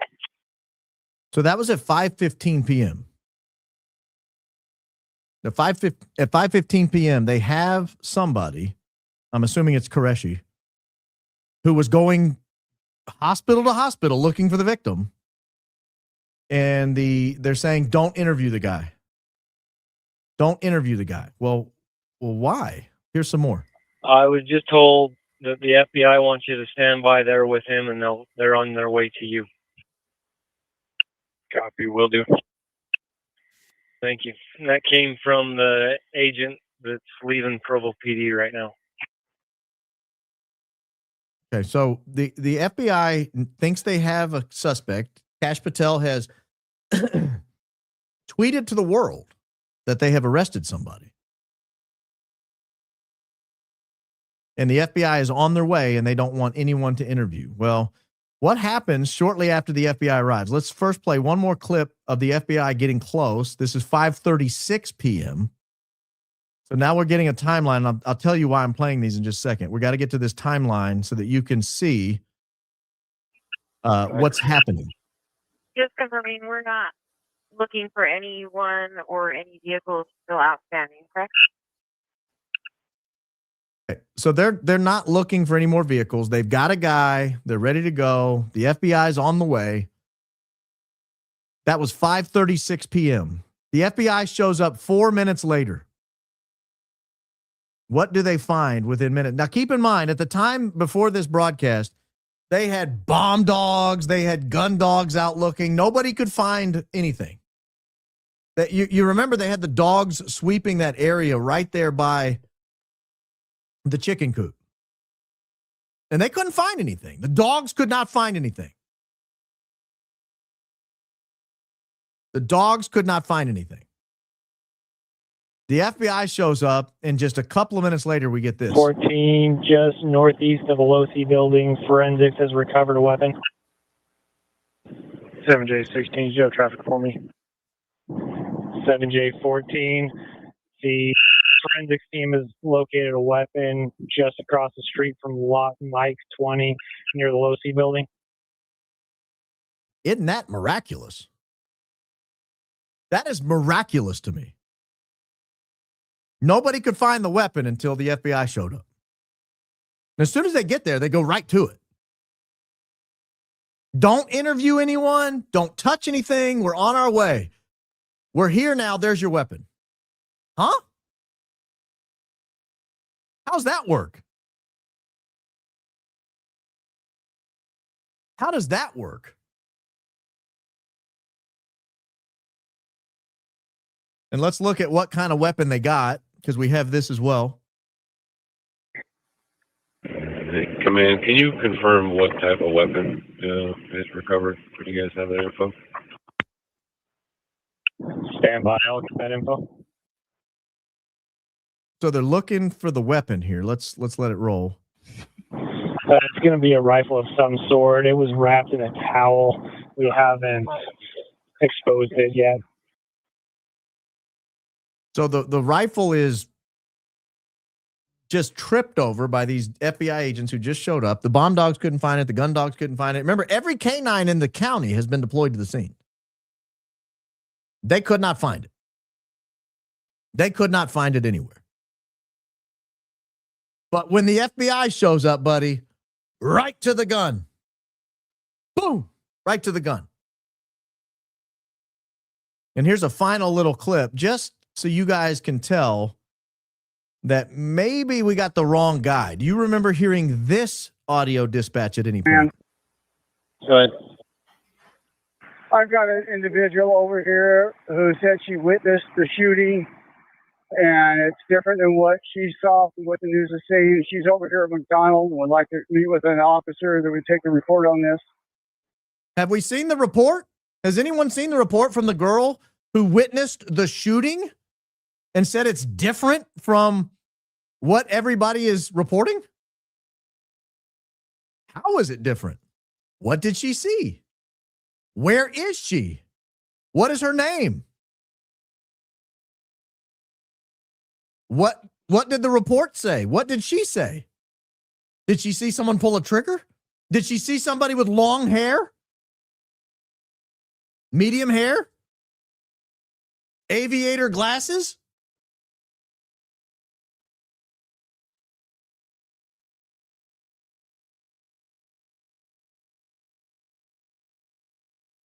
Guys, this is a problem. This is a real problem. All of this is a problem. All of this is taking place in the background. All of this is what we would call evidence. Evidence doesn't mean it's solid, bulletproof, confirmed, tested, cross-examined, and proven to be. No, evidence means it's eyewitness testimony, it's police dispatches, it's recordings. That's all called evidence. What we have here is evidence that the Fed slop narrative we've been given, and keep in mind, this is contemporaneous evidence. This is evidence happening in real time. They're looking for a guy with long hair. That's not something you inject if you didn't see it. That's not something you inject into a witness description if you didn't see it. And if you've seen the images of of Tyler Robinson, Tyler Robinson on campus pictures. If you see the images that the FBI released of Tyler Robinson on campus, there's nobody on earth who would conclude that this guy has shoulder length hair or aviator sunglasses. Nobody. Nor that he's wearing black pants or a tactical vest.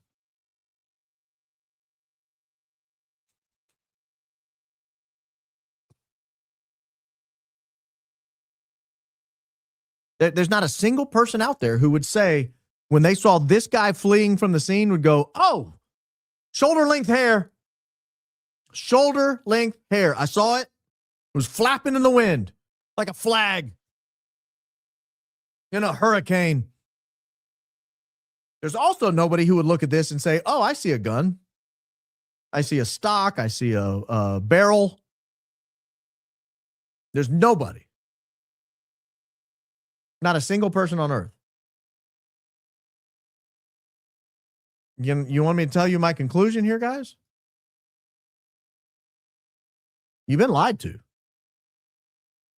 You've been lied to. And if you've been paying attention to my openings from the last several days, you'll see where I'm headed. You remember the Boston Marathon bombers? You remember that one? How a couple of months after the Boston Marathon bombing, if you didn't hear the opening, you should go check it out. You remember after a couple of months after the Boston Marathon bombing, a guy named Daniel Morley was arrested?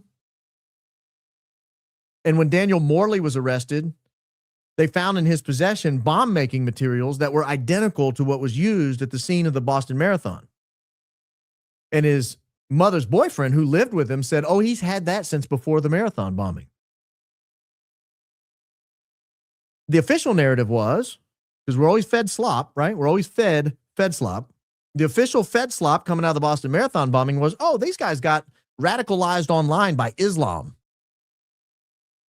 And they, you know how they are. They just get wilded up online. They're out there wilding out online. And they were reading some online magazine about how to make bombs, and that's where they learned how to make the bombs. Yeah, but why didn't the bomb resemble the bomb making in the magazine? Because it doesn't look the same. It uses different components. It uses different trigger device. Uses different propellant. That doesn't make sense to me. It makes more sense to me that a guy they knew that had all of the same bomb-making material before the Boston Marathon bomb and who showed evidence that he knew how to put it all together, makes more sense that guy might have done it.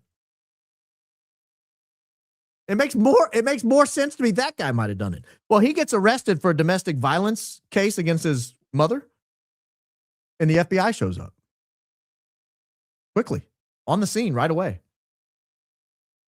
And the charges go away. He's never arrested, even though he threatened to burn down his house, harm his mother, make bombs. Even though he confessed to doing something that he'll have to answer to God for, he can only answer to God for. The charges go away. It's weird. Almost like the FBI may have known that guy. Almost like the FBI may have known that guy. Why else would they have shown up right away to secure the scene? Why else would they have been involved in a domestic violence call? That's weird. Does the FBI always respond to domestic violence calls? Probably not. So that was an opening a few days ago. It's almost like these openings are written for a reason. Then I did the opening on the Murtaugh murders in South Carolina, and that we were told that the police couldn't put him there until they had evidence that the timeline had changed. And when the timeline had changed, all of a sudden he was present at the scene of the crime. And the important part is he said he wasn't there. And if you say you weren't at the scene of the crime, but you turned out you were at the scene of the crime, you look guilty. In fact, the jury agreed and they convicted him of 2 counts of murder, and he's serving life in prison. He'll never walk free again.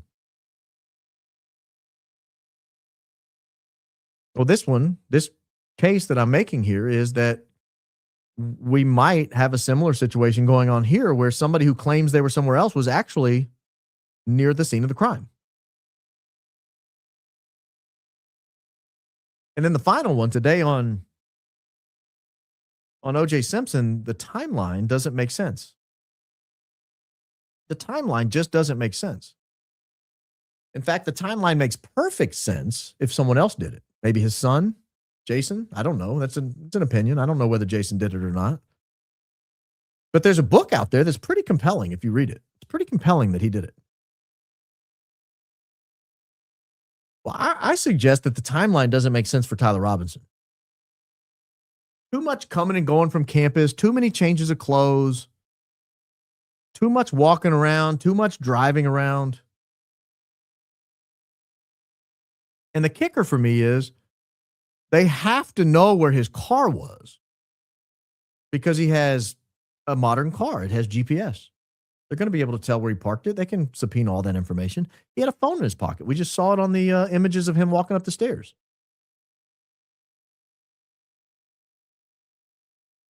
And then we have eyewitness testimony that says the guy who actually everybody was reporting did it looked a whole lot more like this guy.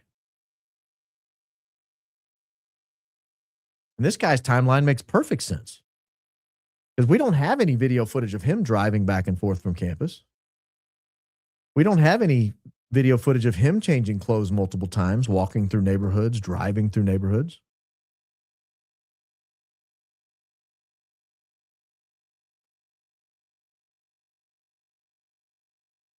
I'm curious about all the inconsistencies that we've uncovered just tonight.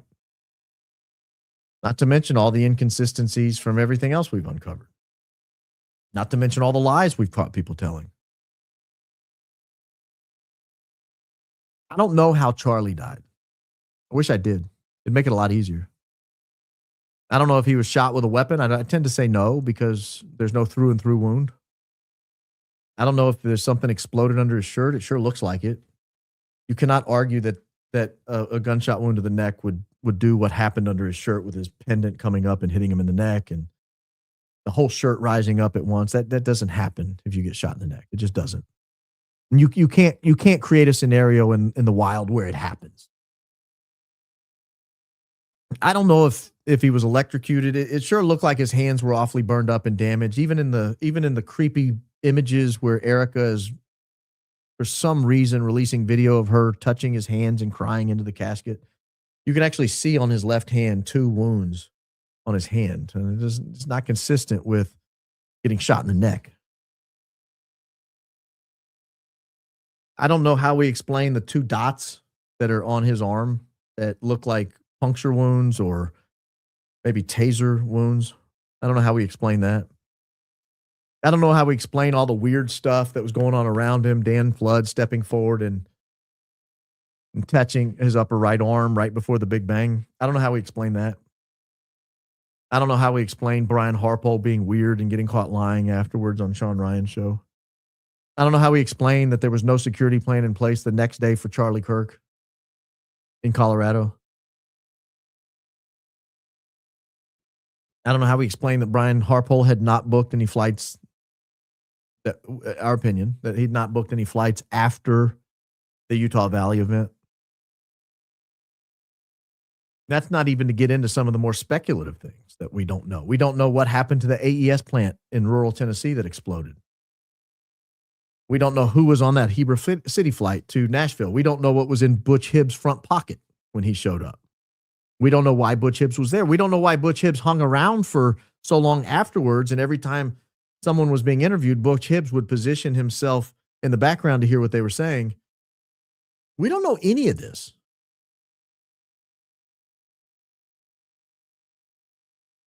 But what we do know is you and I have been lied to over and over again by our government, by our law enforcement, by TPUSA, by Erika Kirk, by Andrew Colvett. I mean, by now, I think it's pretty established fact. Candace has pretty much established it that Andrew Colvett and Erika Kirk called the surgeon on a 3-way call. The surgeon basically said that doesn't look like a 30-06 wound. It would have gone through his back of his neck. It might have decapitated him. And then Erika Kirk put the words in his mouth. But what if he was really healthy and had a very strong neck? What if it was a frangible round? Give me something, Doc. Any way it could have happened. Why, if you're just trying to get to the truth of why your husband's dead, why are you planting those seeds in the surgeon's ears? Why not just let the evidence come to you? Why not just wait and see what the autopsy report shows? We don't know why Mikey McCoy turned and walked away within 800 milliseconds, less than 9/10 of a second after the Big Bang. We don't know why Terrell Farnsworth went and videoed himself strangely and weirdly as Charlie Kirk is being transported to the getaway vehicle. And he's in here taking a selfie. Oh, Charlie's dead. Charlie's dead. We don't know why he's doing that. We don't know why the sound guy turned and winced half a second before the Big Bang. We don't know that. When I look at the image of him doing it, it looks to me as if he knows a Big Bang is coming and he's bracing, because if you've been on a gun range, you kind of shy away a little bit when you're about to hear a Big Bang.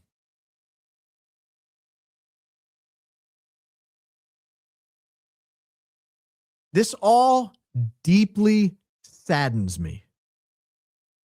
Deeply, deeply saddens me. I think back to the OJ case. What if we'd have known about all these facts about Jason Simpson leading up to the OJ Simpson case? Would we have looked at OJ differently? There's not, I mean, if you go into polite society, and I do this because this is the way I am, but if you go into polite society and someone raises OJ Simpson's name and you say, you know, he didn't do it, right? They look at you like you're nuts. It's the power of propaganda. It's the power of the entire national media repeating over and over and over and over and over for weeks, months, years, a certain narrative that they're drilling into your head with billion. If you had to buy the advertising of all those people on television, all those people on radio telling you over and over, if you said, I want to tell everyone OJ did it, and I want to put just as much emphasis on it as all those broadcasts did, it would cost you literally billions of dollars. Well, guess what? Billions of dollars of advertising works. It just works. You give me that much advertising, I can convince you of anything. I can convince you we live in a simulation. I can convince you the world is flat. I can convince you we went to the moon.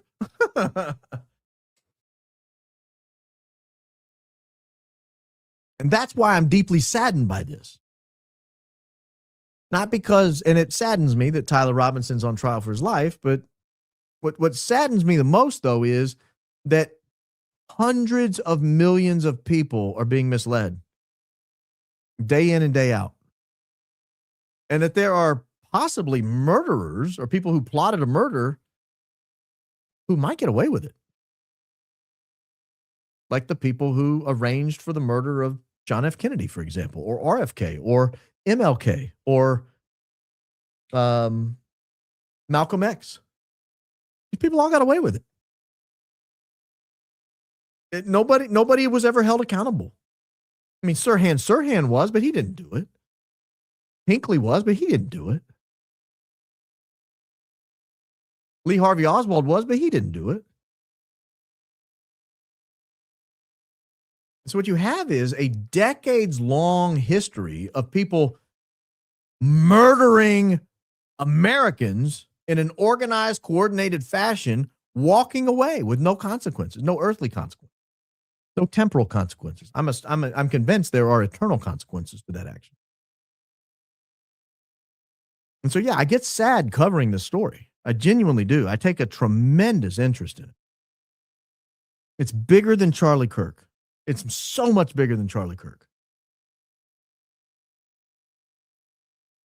So much bigger than Charlie Kirk. We got a lot more for you this week. We're going to have a big week, guys. So stand by if you are going to be here with us all week. In all likelihood, I will be back tomorrow. I don't usually do a show on Tuesday, but I probably will, just because we got a lot to talk about. So let me go through some of these chats. I might have to do it in a little abbreviated fashion tonight, but I will get to as many as I possibly can. Youngest of 11 can relate to the Colemans. You can relate to the younger Colemans for sure. Let's see here. Did I see the email about the car across from Phil Lyman's aunt possibly being the same one parked in front of the chicken coop? I did not, but it's not the same car. Two different cars.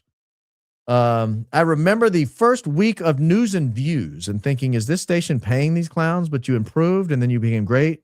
Now, wow, go Max. Do I know you? If I don't know you, News and Views was a radio program I did years ago. The first week was terrible. I still have it on audio somewhere. I've gone back and listened to it. It's horrible. I wondered if they were paying these clowns. So thanks for hanging around all these years. That's a decade and a half ago. And thanks for the compliment. Would you shout out my husband, Sean? Hey, Sean, in the ER last night. We're home now. He's resting. Would really put a smile on his face. What up, Sean? Get well soon, brother. Be wrong. My man, I just want to thank you for all you do. Sent you an email about TR's car from the last episode. I could swear to a spotlight and mirror on it. Challenger cop cars near UVU. Keep moving on. I'll check it out. I shall check it out. Hi, Baron. Just cracked up last night with your baby mama drama rendition. Always feel good watching your show. Love you, Christ is King. Yeah, Wolves in Finance. I cracked up watching him do baby mama drama. That was fantastic. That was absolutely fantastic. Stellar, if I do say so myself. My heart has been hurting for CK and everyone who loves him. Now my brain, after Jesse's series, it's compelling, honestly. The whole incident and what's followed after has been such a roller coaster. I've been following it. I even watched Jesse's show that he released late this afternoon while I was getting ready for this show. I don't agree with him, but I don't fault him for running down the rabbit trail and see. Maybe he'll convince me. But for right now, I do not agree with him. Candace Owens, the personal and historical angle, Baron with the analytical and legal angle, and Wolves with the financial and fraud angle. All bases covered. Yes, but we're always looking for more researchers. We're always looking for more shows. So if you find one, let me know. Let me know. Let's see. Hi, Baron. This is my first super chat, and you're the only membership I've ever bought. Keep going, Max. Love your show. Crisis King indeed, Robin. Welcome to the members channel. I may do a quick member show tomorrow. It would have to be quick because I'm going to be getting ready for a regular show in all likelihood tomorrow night. I can't promise you, but I'm 80% sure I'll do a show tomorrow afternoon or tomorrow night. Not sure which. What time did the Egyptian plane leave? Where did it go? The plane that's on the tarmac there left on September 13th. It went to Goose Bay, Canada, and then overseas. So that answers your question there. Charlie Pick from X asked Hubs. Oh, had 2 Chargers and a Challenger. He spotted a B-pillar and a handle to the left of the pole. 4-door. We love you. And Wolves and Finance, baby mom drama. Yeah, I have ruled out every car I've put up so far. But I've only ruled it out because I get good feedback like that. But I have put a number of cars up on X. Let me just tell you where I am on that. I've looked at every car I can find from that day because I have satellite imagery from that day or high aerial imagery from that day. I cannot find Tyler's car anywhere. Not anywhere it's supposed to be. And that's disturbing because his car should be there. I was angry after watching Jesse on Fire series about CK faking his death. It hurts that Charlie's gone, but that's not it. Jesse's theory leaves so many questions unanswered. Keep digging, everyone. Yeah, I'm willing to continue listening to his channel. And I like Jesse. As far as just being a talented broadcaster, the guy is stellar. I mean, he's just a really good broadcaster. And so I always am willing to listen to someone who's just a great broadcaster. Going back to the subject of AK having EK phone, if this is true, then the amazing Mikey McCoy could not have called EK as claimed. Christ is king. Well, that would explain the short phone call, wouldn't it? That would explain the very short phone call. And it would explain why he's not released the records. He just gave a written timeline. Or maybe he did release the records, but I have not seen them. I'll be happy to look at them. Absolutely happy to look at them. From the Grumblers, just testing this. I've never donated to Rumble. Approved, received. Sent you an email on OJ dated 124, family connection to DA's office. Happy to look at it. Zodiac signs be damned. Which hoodie was Baron wearing the first time you watched? I am a bean paste Atarius. What's the supposed TPUSA EK motive for lying about the flights? Thanks, Baron. I put a lot of thought into this. That's a great question. I put a lot of thought into this. A couple of things I've come up with. One is she did not want to have to fake a reaction on the ground in Arizona. Far easier to just go ahead and be in Utah. Second, if something goes wrong, she's on the ground in Utah. Third, if it's a team thing, there's always a quarterback. There's a leader. There's somebody who's able to pull the no sign at the last second. And I wonder if that was her. And if you got to have that person, they got to be on the ground in front of everybody. You can't risk a communication lapse. Fourth, you know how the president, when there is a giant operation going on, sits in the situation room and they've got all the screens pulled up and he can see all the helmet cams from the different soldiers and all. You know how that works? Well, she can't have a situation room in Scottsdale. Someone would be watching it. And they'd say, what the hell are you doing? Get on the ground in Utah, you can get you a situation room. So I think there are lots of motivations for being on the ground. I think there are lots of them. Thank you for asking. It's a great question. Had confession last Saturday after 40 years. Had communion, life transforming, 2 days, no wine. Reading Rome Sweet Home. Thanks. You sound like you're heading in the right direction. Getting sober, going back to church, reading spiritual books. This is great. Thank you for sharing. How does a homeschool mama get a gift membership? I don't know. The gift memberships, I think, are randomly given out. I think they're just randomly given out. I'm not sure. Congratulations on homeschooling, though. We've done it with our kids, and it's amazing. Have you done a deep dive into the super sus Stacy Sheridan? It's coming. The research is already being done. Frank Turek, same. Terrell Farnsworth, same. Ryan Harpole, sort of. and Jack Posobiec. Major clues likely. I'm not sure what Jack Posobiec deep dive would give. I mean, I know a lot, but I'm not sure what that would give. But the rest are on their way. Stand by. Hi. Been watching you since the Google searched Tyler Robinson and haven't missed since. That was the first Tyler Robinson. That's episode 1 of this series. That if you go back and look at them, then this is, I think, 65. So you've been around. Beginning to lose faith in the system, but at least you're restoring faith in some people and our creator who loves us. Yes, our creator loves us. Creator absolutely loves us. Why is this one blue? That's fancy. Frank Turk says EK arrived at the hospital about 3 hours after he was shot. And another time he said she arrived at the hospital around 4 p.m. Yeah. I mean, I think that's consistent. She wouldn't arrive before her plane landed. Right. So 3 hours after would be 3:23, which, you know, in the heat of battle might be considered around 4.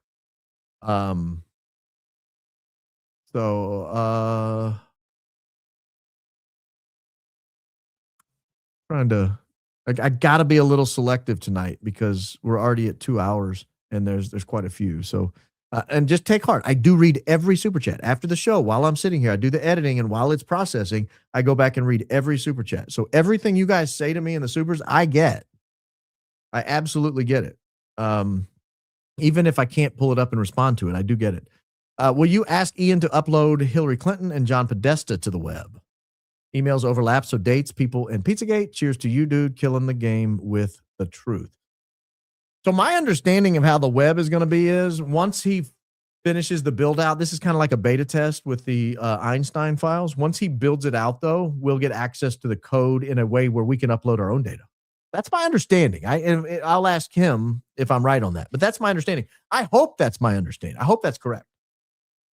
But if that's right, we can upload lots of stuff into the web. It's a great program. If you're not playing with it, it's a great program. Episode 285 at 2:53. Candace Owens said that on the eve of September 10, Tyler was 3 hours away in Penguich, Utah, at a place called Cowboy Steakhouse, and his grandma lives there as well. Can you find track his car backwards to see where he traveled from? I can't. So here's the program I'm using is a single static image from that day, or actually it's two static images from that day, slightly different times. And so if your car wasn't visible, and it looks to me to be like one of maybe around 11, one about 11:30, if your car wasn't visible in that hour or so leading up to the program starting, it's not going to be there. So I can't go to the steakhouse and look later, and I can't follow him down the interstate. That's not the way satellite images work. And frankly, we're glad, because that would be the creepiest program of all time, and none of us would be safe. You would all be subject to being spied on at all times. Can you imagine you had a creepy ex who stalked you a little bit and they had that access? They could just watch you in real time wherever you went. That's terrifying. That's terrible. Or maybe you're the creepy ex. Maybe you're like, dang it. I'm so close. I thought I had it. Has anyone done a deep dive into why refi? I've not. Millions in student loans, set up caps on table, helped carry him to the SUV. Charlie said college is a scam. They had to despise that. I don't think that would have made him murder him. I mean, Charlie said college is a scam and then spent his entire career going on college campuses. So, OJ's son was the murderer, IMO. Just want to say it first. Yeah, I got there. What time did you say that? 6:41? Yeah, you said it before I did. How about I didn't get there to like 6:45 or 6:50? Good call. And again, just my opinion. Baron, the EK ASU Spring 2020 grad program, the fall one shows where Tyler Boyer on the last page, where they show noted Board of Regents member. I have to look at that. I cannot find the spring one. If someone has a copy of the spring 2012 graduate program, commencement ceremony program from ASU, I want to see it. I've been looking for it. I cannot find it. I've put out a lot of feelers and have not gotten anything back. What do you make of Alex Jones attacking Candace Owens? What do you think is his motive, or who is behind it? I don't know. I try to stay out of other people's spats if I can. Sometimes I get dragged into them. You guys saw that here recently. 2 other creators fighting, and I get dragged into the middle of it. It's miserable. I don't want to get in the middle of it. and I don't want to speculate. You could probably guess what I think, but I don't want to speculate. I had to run and put on my bean paste hoodie to watch my favorite high IQ podcast. God bless you and your family. Well, God bless you and your bean paste hoodie. AK pattern of exposing EK steel neck, Ford H-pick, alibi, hug on tarmac, just enough for us to figure out that it's false without appearing sus to TPUSA. Still rooting for him to be the mole. If Andrew Colvett is the mole, it's the wildest mole in the history of mankind, because he comes off as not a mole. He comes off as kind of a low IQ bumbling idiot who keeps accidentally revealing things he's not supposed to. Speaking out of school. I've been thinking about Cabot Phillips' gender reveal. 4 balloons and a dozen cupcakes would be the lamest gender reveal party ever, and that's saying something. That's assuming they're not all the lamest gender reveal parties of all time. I'm glad that wasn't a thing when we were having kids. Maybe on the last couple it had sort of become a thing, but certainly not on the first one. I remember hearing about it the first time. I thought, whoa, you're going to go to someone's house just to find out what kind of baby they're having? Oh, yeah, we got to take a gift. You have to take a gift to find out what kind of baby they're having? Yeah, and they're going to shoot off fireworks, and it's either going to be pink or blue. What? I mean, my brain could not comprehend it. Now, maybe it's a thing and you guys love it. I'm not making fun of you. I'm just saying it was totally not a thing, and when I first heard about it, it seemed very bizarre. Confirmed. You have a lower half when you were on Candace's show. I have legs.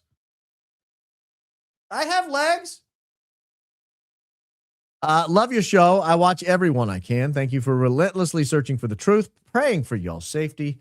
Pizza update. So the pizza, but the pizza has not been back. But yes, I have legs. Oh, also, I squatted today. Yeah, squatted. We did a 7x1 back squat, and no PR, but it felt pretty heavy under there. And so I had to use my legs. Yeah, I've not seen the Chinook back since then. So hopefully it's gone. I found your glass redneck stemware on Etsy. If anyone's looking. If anyone's looking. Apparently I made $4.99 tonight I didn't know about. You promised me $4.99 for wearing that hoodie color. Pink slime. Okay, thanks, guys. Doing what I can, guys. Doing all I can out here. Doing all I can. Remember, Rob's Covered with Blood sermon. Rob said he has another son, Justin, who also works there, but that isn't Strife, right? No, it's not Justin Strife. Why do we never hear about Rob's other son? Why is his last name different from McCoy? I don't know. And I'm not 100% keyed in on that. I know he has at least one adopted child, maybe 2, and maybe that's what he's talking about. But I don't know. There's so much weirdness at TPUSA. There's something weird with the Russians in TPUSA, and I can't figure out what it is. But like Tyler Boyer speaks Russian, Elizabeth McCoy speaks Russian. One of Rob McCoy's kids is Russian. There's some Russian weirdness going on at the top of TPUSA, and I can't figure it out. How do we get admin to answer why FBI is standing down? So many unanswered questions. Presses AWF Ultimandis. JD needs to answer to why Mikey McCoy phone call immediately after. Bless your family, Crisis King. Crisis King indeed. Yeah, that's probably one of the weirdest facts of the entire thing is Charlie Kirk goes down and Mikey McCoy picks up the phone and calls the vice president of the United States. Mikey McCoy's 22 at this time. And the vice president answers? Come on. Stop it. That's ludicrous. I refuse to believe it. G'day from New Zealand. Are you related? Have you heard of Dr. John B. Coleman? I have not, and I am not related. I know a John Coleman, but not that one. I saw a talk he gave about the Committee of 300 who ruled the world in the 90s. Pretty scary stuff. Also, ever go to the TLM? Crisis King, God bless. I do go to the TLM quite often. Yeah, I do. I'm not going to tell you which one. Don't need that. But yeah, I go quite often. Hey, Johnny 2 times. I told you a few shows ago that I was at Nipplegate, I remember that. And hung out with Cato. I remember that.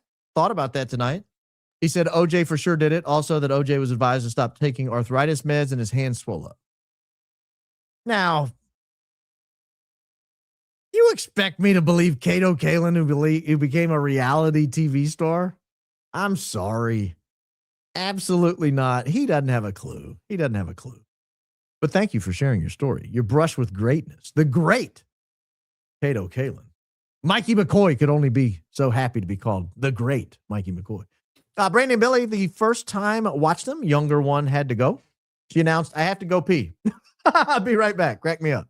Other one filled in until she got back. Take your break. We will too. I don't need it yet, but we're getting there.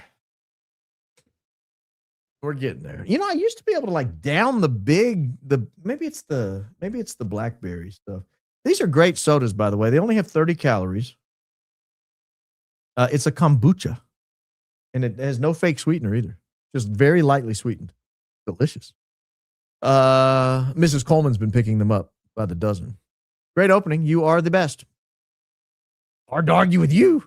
I remember all of this. Also, your opening for Jackie was awesome as well. Oh, thank you. That's very kind of you. That one was fun to write. The Jackie one was fun. My mother sat in front of the TV and sobbed when they were chasing OJ in the white Bronco. I was a child and didn't understand, but thought it was very weird. So I was at a friend's house. I think we were there to watch. I remember his name, but I'm not going to say it. It was just up the road here, not far away from where I live now. I know we had pizza. I think we were there for an NBA Finals game, maybe we were watching. I can't remember why we were gathered at his house, but there were like 8 or 10 of us. Maybe it was a birthday party or something. But I want to say there was a basketball game on, and then the basketball game got interrupted to watch OJ. And boy, we were glued. You guys who are that young cannot possibly understand how big of a star OJ Simpson was. He was huge, a huge star. I can't think of anybody today who is equivalent to what OJ Simpson was, because you would have to be one of the all-time greats at your sport, very well known, famous for that, then flip over and be like a pretty well-known actor in some pretty highly viewed movies, and then flip over and be like a pretty influential and well-known sports broadcaster on Monday Night Football, when Monday Night Football was like the biggest thing on TV. It just didn't, there's nothing like him. Nothing like OJ. It was so huge watching him drive down the road. Watch documentary, My Brother, the Serial Killer. There's a guy named Glenn Rogers who I think is a viable suspect in the OJ case. Very compelling evidence in it. Oh, never heard that. Thank you. Everyone since high school, when the OJ trial happened, has called me crazy, including my husband, because I said OJ didn't do it. His son did. I knew I wasn't crazy. You're not crazy, ma'am. Thank you for the vindication. I hope they're listening. I hope so too. They very well could be. This is interesting. You guys keep bringing up Jesse on Fire, so I'm not gonna pull up every comment that mentions it, but I will pull up this one to respond to it. Jesse on Fire's theory provocative, but Candace Owens 270 said she accepted Charlie Kirk death after trusted friend saw his body and confirmed. You are that better be a good emoji. I can't see it from here. That better be something awesome. That better not be like a middle finger or something. I think he's dead. I think he's dead. It's a little weird that they won't tell us where he's buried, but I think he's dead. I think he's dead. Your opening statement was fire. I read Deere's book last year and was shocked that I'd never heard it on any mainstream media source because of how compelling it was. Changed my view 180 degrees on the OJ case. Same. It's absolutely compelling. If you've never read William Deere's book, it's worth the read. If a widow is removed from a will a month before a murder, isn't the widow a suspect in the eyes of the law? Is that true? Or is that the fact here? I've not heard that. And what if the letter is proven to be forged that caused to change her? To charge her. Is that cause to charge her? Well, I don't know what letter you're talking about. I haven't heard that she was removed from the will. You're bringing facts to the table that I'm just unfamiliar with. If you want to email me those facts, that's fine. And I had an email. I'm not even going to comment on it. I had an email today that definitively stated, if you watch this video, this question will be answered. And I normally don't do that, but it was a short video and I was like, fine. He said it definitively would answer it. I wanted to know the answer to the question. I watched the video twice and I wanted to write back and be like, did you watch the video? Like, you know, it didn't answer the question, right? It didn't even address it.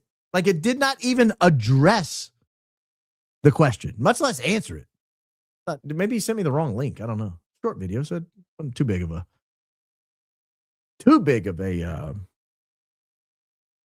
wasn't too big of a distraction. If it was OJ, if it was Jason, why is OJ considering unaliving himself on his way to Mexico in the white Bronco driven by his friend Al Callings with 8,000? Not all conspiracy theories are true. That's compelling. I mean, I'm not saying it's 100%. I am convinced it was Jason. The answer is, as long as they thought it was OJ and he was on the run, Jason was safe. Maybe you don't have kids, but I would protect my kids at all costs. I don't care what they did. I would protect my kids at all costs. My kid cannot make a mistake that I would not help my kid on. They just can't. I'm not saying I would take active steps to thwart law enforcement. I don't, but if law enforcement had keyed in on me and all I had to do was flee and my kid is safe, I might get overseas and figure out what to do next. I don't know. I would never let my kid be hurt. I would never let my kid be hurt. John 832 has been my way of life since I became a father. First super chat, join members for the first time ever on YouTube community. Love from Chile. Go Max. Want to seek confession, but afraid because something? I don't know what you're saying there. I'm only reading this because I get a chance to use my new Bible. Oh, I'm in the wrong John. I'm in the first letter to John, not the Gospel of John. John 8:32, you say. And you'll know the truth, and the truth will make you free. Well, that's pretty good. That's a good thing to live by. Yeah, I remember where I was when the verdict was read too. I was in high school. And everybody was just aghast. Everybody was aghast. I'm in Santa Barbara. We'll do any detective work you need. I might have to get in touch with you. I can't think of any off the top of my head, but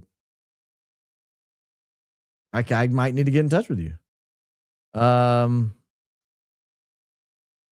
Let's see. I'm trying not to be duplicative since we have so many. So if they're basically asking or saying the same thing, I'm sort of being selective. Baron, just like Ellen's girlfriend, Baron. Oh my gosh.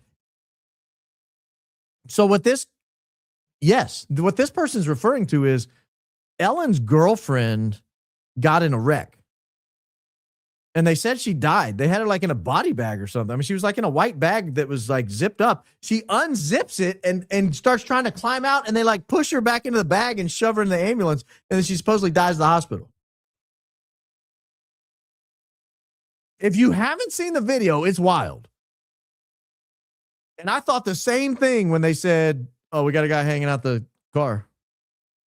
You do? You do have a guy hanging out the car?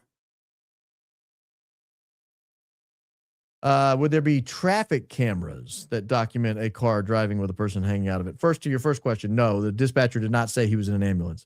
Said the ambulance was on the way. Obviously didn't get in the ambulance. I don't know if there would be traffic cameras documenting it or not. That's interesting. That'd be an interesting.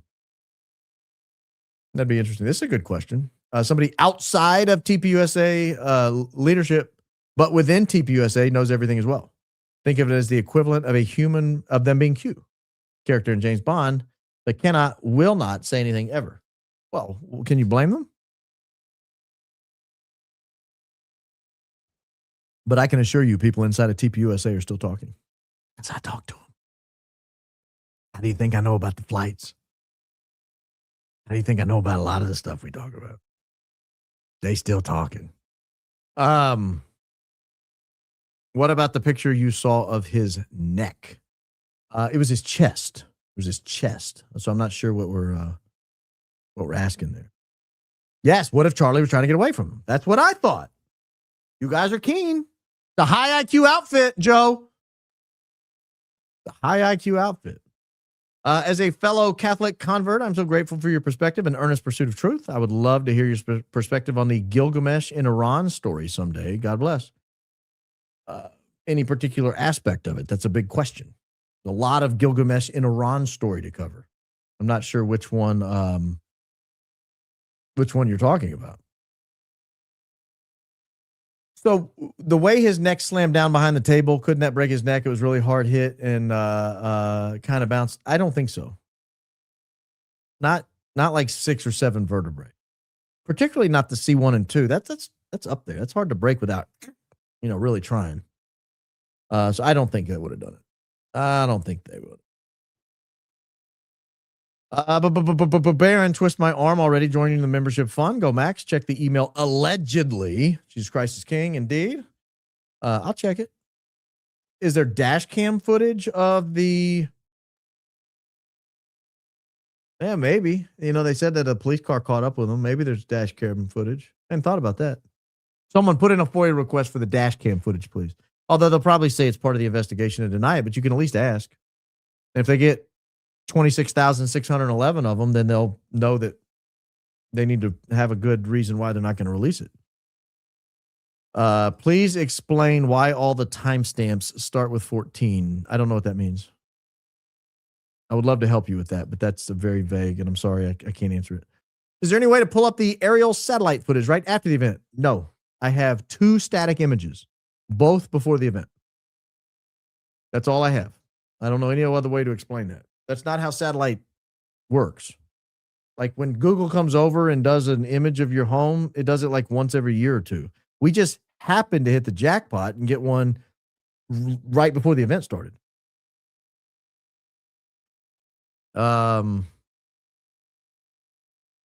Would I work for the defense team if Erika sues Candace? Which defense team? Tyler Robinson's or Candace's? Candace can hire good lawyers. She has good lawyers. I know who they are. I mean, I've read the pleadings. She's got fine lawyers. Fine lawyers. She's good. Let's see here. The cop requested another unit when he said, I need another. I'm a cop as well. Oh, thank you. That's good. That's good. Good context, sir. Thank you. Did everyone who carried him get in the SUV? No. No, I think 2 of the people did not, if I'm not mistaken.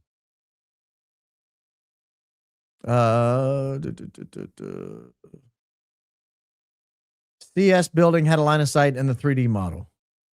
Well, that's good intel, Trigger. Are you serious? I'll have to get with you offline and we'll have to look at that because that's interesting. I've always wondered, I thought somebody would have been there serving as a lookout because it is the highest place and I've gotten on Google Maps and pulled it down. I couldn't tell if it had a direct line of sight. But I thought, what a great place to station a lookout because you get a look at every single rooftop. And you would know if somebody's looking at anything going on around there. That's interesting. It's interesting.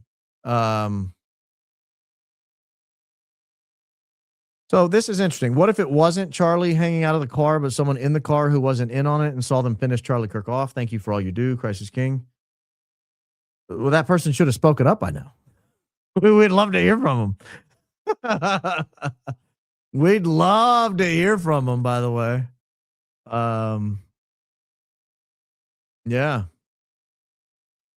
Is saying the EK crying next to the casket is trending and getting backlash. And says Tyler Robinson committed self-deletion the day of the Big Bang. I tagged you. What is saying that? I don't know what you're talking about. I'll look. Oh, you tag me? If you tag me, I'll never see it. I don't check social media enough to find that. You'll have to email it to me. RealBaronPodcast@gmail.com. Baron, another banger. Thank you. Joining High IQ Outfit had me thinking deep earlier. Pam's DOW outburst is very sinister. Moral choice to all who heard it. 401k gains versus crash. And punish the wicked. Christ knows our choice. Christ is King. Christ is King indeed. Let me look at the Dow Jones real quickly, ladies and gentlemen, because we're only allowed to worry. Oh, Pam, I got bad news, Madam Bondi. The Dow Jones is under 50,000. Once it crosses 50, we're cooked. Once it crosses 50, we're not allowed to ask any questions. So, Pam, it's below 50. We're back on the table. We're asking about the questions. We're asking all the questions now because Apparently, the 50,000 is the threshold at which you are no longer permitted to ask questions.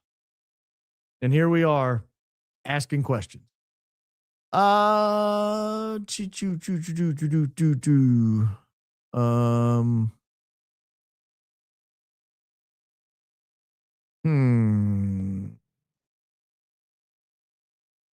This is interesting. Watch someone who was previously working on the roof, like innocent as heck. Like, hey, they found my screwdriver. I've been looking for that. No.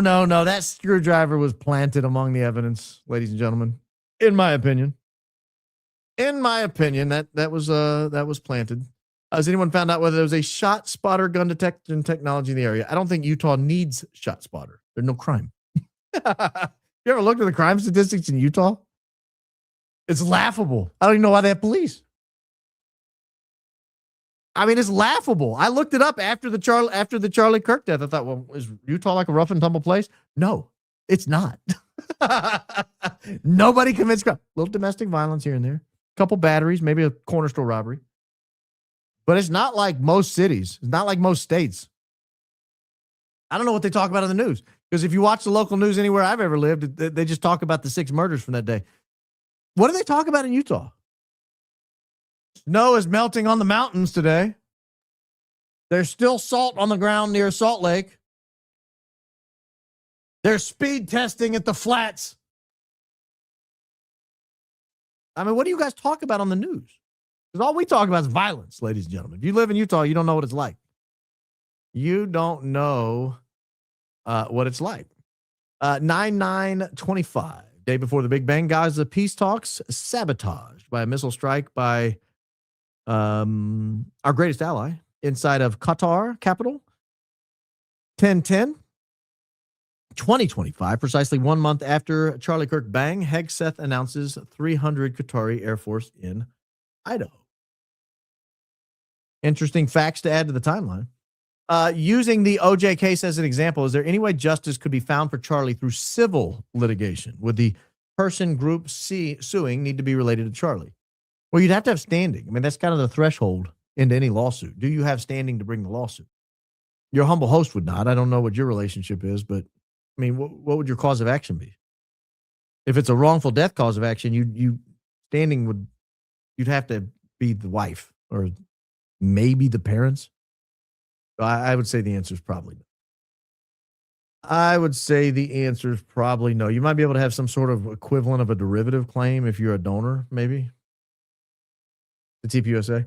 Do we know if they normally hold an ambulance and medics closer to Charlie at previous college campus events? We need a hole, please. Mug, Baron. My husband says that all the time, too. We're working on it. The merch is coming. Oh, I've got a big announcement. For those of you who love Apple Podcast, there's no video, so it's all audio, but we are up and running on Apple. All past episodes are uploaded. Today's episode will be uploaded in the morning. Just like we do with Spotify, we upload it the next morning.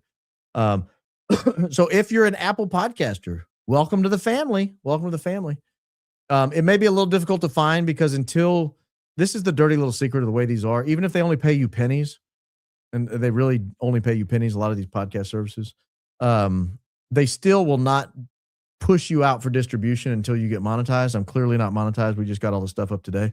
Once they're making their ad revenue, then they have all the incentive in the world to make sure people hear your show and listen to it.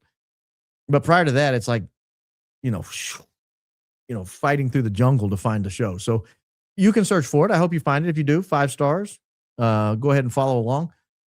But we'll be up there from now on every morning after the show. The new episode will upload just like it does to Spotify, usually by 9 a.m. Sometimes as early as 6 or 7 a.m., but usually by 9 a.m.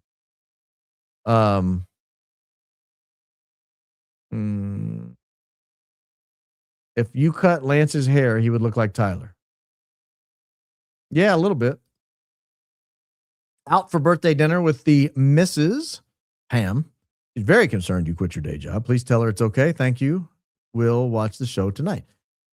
Pam, just like and subscribe, click notifications, share with your friends and family.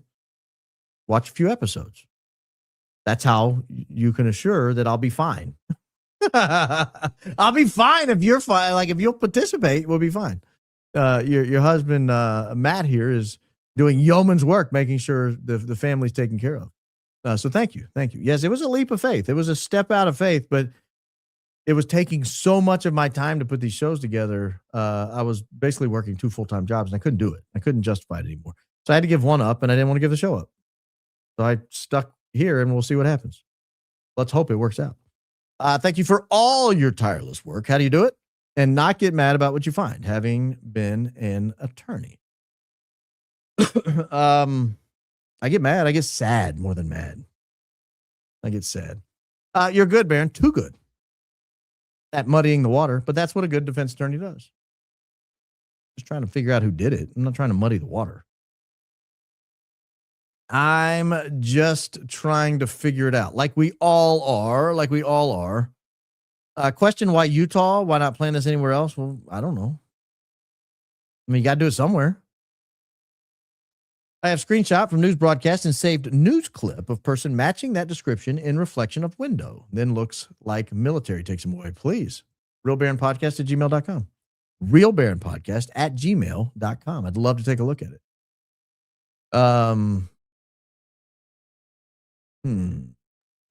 This is a good one.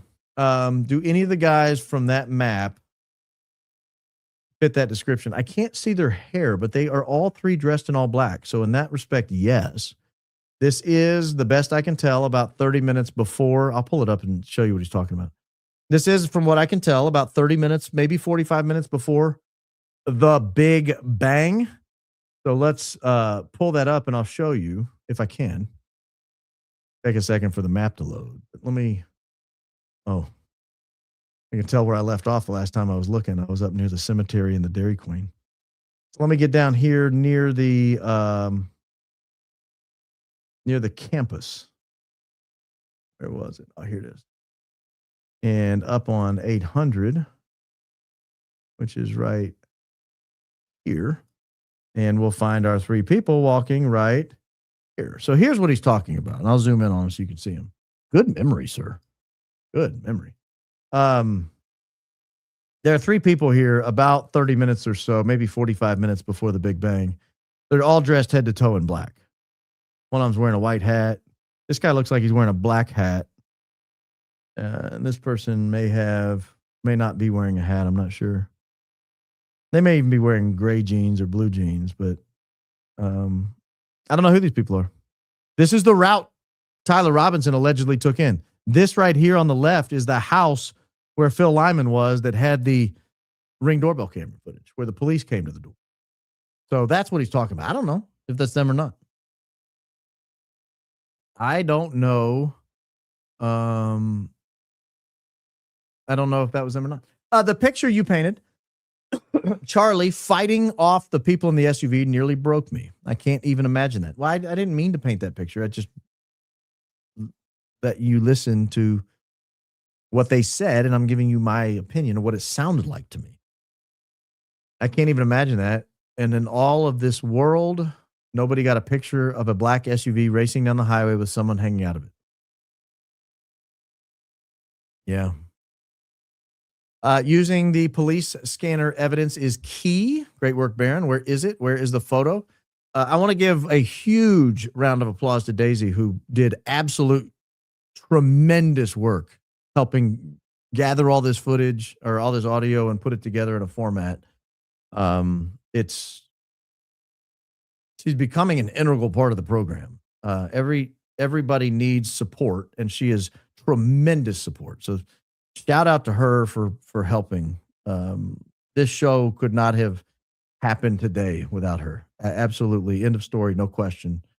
So great work by Daisy as well. So where's the photo? Great question. Great question. They had a photo and a video of this guy. Where is it? Because my guess is it's not Tyler Robinson. The photo of Tyler in the stairwell, Lance in Tyler's clothes, so family friends recognize him as Tyler. The photo of Lance outside the house looks like the guy in the stairwell, maybe allegedly, perhaps. Except the hair's all wrong. Unless his hair's tucked up under the hat, maybe. I don't know. Other than that, the hair's all wrong.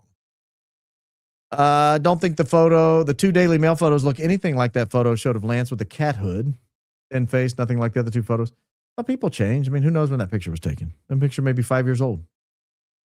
What he looks like to me is a guy growing and getting older. I mean, he's now in his early 20s. He might have been 16 in that picture. 15, 14. We don't know. Levy shows if the no burial rumor is true, then Charlie was possibly cremated to hide evidence of his murder, assuming the Mike theory is the truth. This aligns with other spousal cover-ups.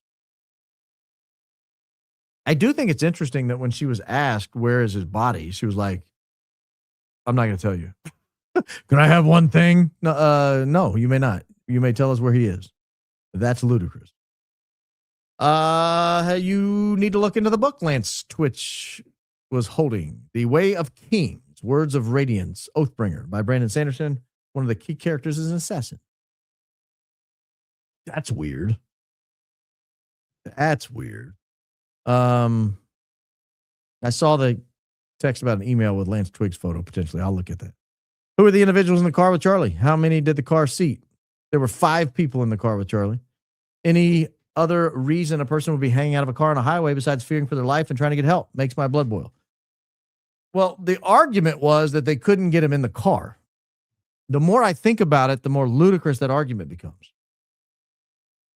And I think that story that Frank Turk was planting might have been, or Brian Harple, I can't remember which one planted the story of Charlie hanging out and someone hanging out, someone else holding.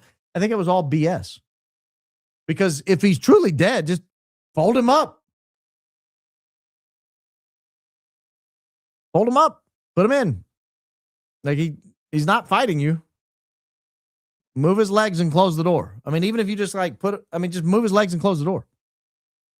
Rather than having someone risk falling out at highway speed on the way to the hospital. Come on. Now, I really believe that was planted in case a photo came up of this incident. Or in case people realized, like we did tonight, there's audio recording of this incident. Love your show. I saw this photo of Lance Twiggs from the Daily Mail when it first came out, but I don't understand how the Daily Mail confirmed this. Without the furry getup, he looks indistinguishable to me. Well, they were obviously tipped off where he was. I mean, it looks like him. To me, it looks like him. It looks like him to me. I can't speak for everyone. I'm giving up all television and YouTube podcasts during Lent. It will be hard, and I miss you all. Jesus did so much more for us, and my eyes didn't go squiggly when I typed this. Blessings during the holy season. I think Mrs. Coleman and I may be giving up coffee, switching to tea. We tried it today to make sure we could get through. This was the cup I used. It was delicious. It was like it wasn't an Earl Grey tea, but it kind of tasted like an Earl Grey tea. I can still smell it in here. Yes, the B for Real Baron Podcast. Yeah, blessings to you during the holiday season. We'll be here when you get back. We're not going anywhere. We're not going anywhere. Weird how we're always been told he was trans boyfriend, yet he still looks like a guy. Wouldn't this have been the perfect time to transform fully to a woman? That's weird, isn't it? I told you I never believed it. I told you I never believed he was trans, and I never believed he was a furry. Because I've never seen him in a furry. I saw him in a hoodie that had a face on it. Doesn't mean you're trans. That doesn't mean you're furry. And I've never seen any evidence that he was transitioning. So just watch the show. We're ahead of everything over here. We take care of everything before it shows up. You don't have to worry about it. We'll keep you informed. I've been watching you grow in your podcast while investigating CK assassination. There was a guy seen walking at the end of a video after things looking like Lance Twiggs. Was this determined? Not sure. Well, somebody said they emailed me a video that might be him, so I'll check that. I will check it. In the opening, you forgot about Detective Van after bringing OJ's sample blood to the crime scene during the investigation, basically tainting all blood evidence. I can only put so many things in the opening. It was already clocking in at like 1,700 words. I didn't forget. I try to keep them under like, I do word counts as I go, and I adjust and I trim and I add. I try to keep them under 1,500 words if I can. 1,500 words usually clocks in at about 11 or 12 minutes. But, I did one that was close to 3,000 words. It was like a 25-minute opening. I try not to do that to you guys, but it was good. It was so good. It was I didn't want to cut anything. I kept looking, thinking, no, it's all staying. You guys just got to get over it. Sorry. Has anyone pinged cell phones? That answers that question. Love your show and the hard work you're doing. Go Max Bear. Jesus loves you and your family, and so do I. Well, I love you too. Christ is king. Thank you. Christ is king indeed. Working on it. Shortly after Nick Simpson murder, ex-hub and I went out to eat. Fred Goldman, Ron's dad, came over to the table. You're our son's twin. We can't stay. Yep, he was. Oh, that breaks my heart. Fred Goldman is how you grieve in public, Eric. If you're looking for like take acting classes, I know you fashion yourself as an actress.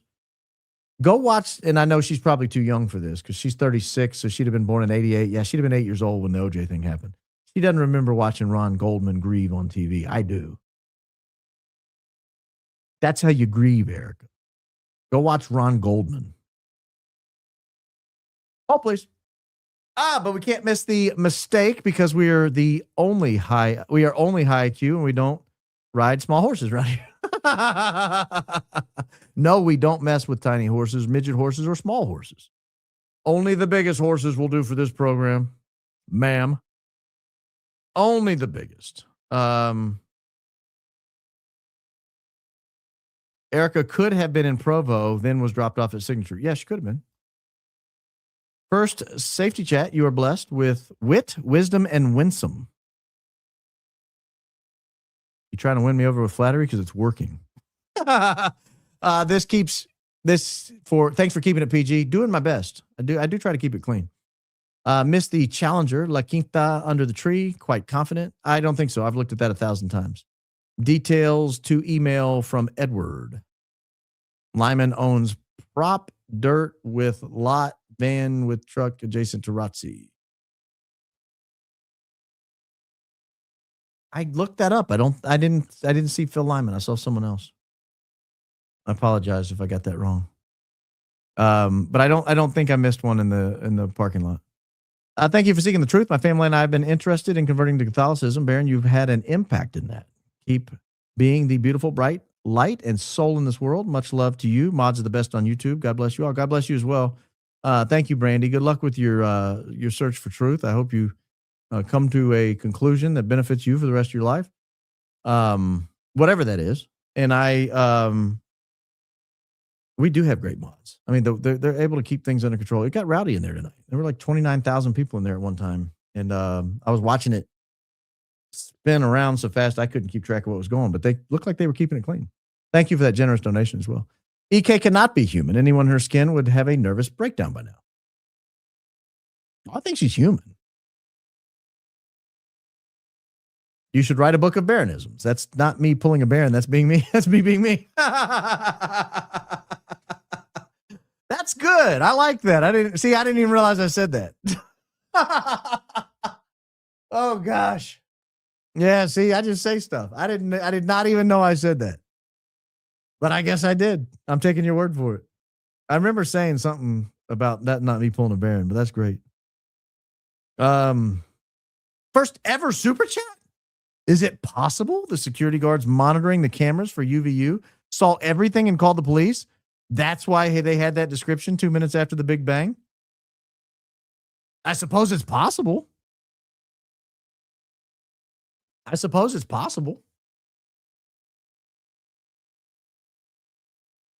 did a FOIA request. Scratch that. I don't think I did it. I think Brandy or Billy did it, one or the other. In fact, I know I didn't do it. But I remember now getting it back. So no, Brandy or Billy, one of them did a FOIA request. And I asked them, can you ask for the footage from I think it was them. Can you ask for the footage from the walkway, the pedestrian walkway that goes over the interstate next to the campus? And we were told they don't record. It's only live audio. I mean, only live video. I wonder if a lot of their cameras on campus are that way. Hi, Baron from good old Dothan, Alabama. Would you kindly tell me how you got your X account back? I'd love to get mine back too. Thank you for your work, Christ is King. I lost it in early 2021. Got it back in late 2025. I begged. I mean, 100 emails maybe. Finally get to the right person, I guess. And they're like, eh. I mean, I do pay them every month. You've got to buy a membership, right? Now, keep in mind, I did not get my followers back. But whatever. It was worth it. It was worth it. Dispatcher gives into broadcast 1511 when BOLO went out for Zechariah. I wonder what that meant. Couldn't Erika be on the N40 JD flight? That would explain why the timeline matches the police chatter, and she would have gotten there before Andrew. Let me pull that up and look.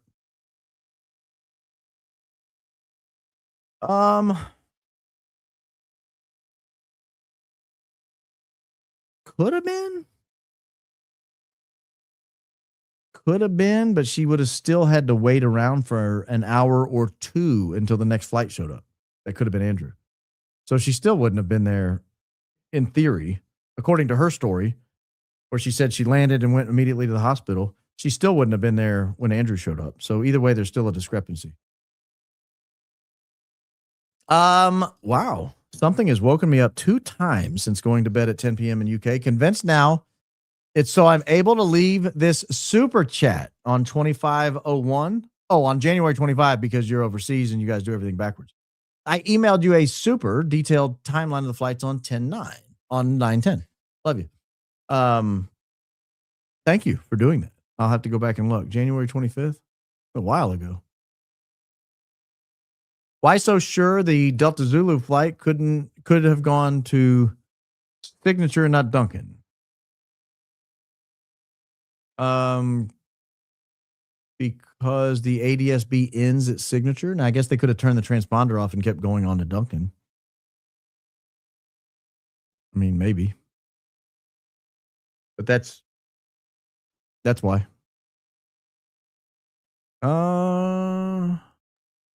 I hope you're going to explain what Erika did from 10:06 to 3:12 and how nobody at Duncan could have seen her. I think she was on the plane.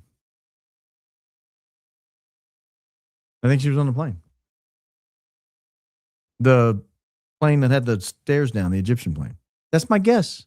Look, I could be wrong, but I'm trying. Look, thank you for that. I'm trying to synthesize all available facts. I'm trying to work it all together and think, why would Andrew have said he fell into Erika's arms? Why would Erika not know if Andrew's wife was on the flight? These seem like pretty simple things to resolve. And the answer is that they're lying. That she was there early, that Andrew flew in before we thought he flew in, and that she was not able to leave to go to the hospital until Andrew flew in because she wasn't supposed to be there. And so when Andrew flew in on that flight,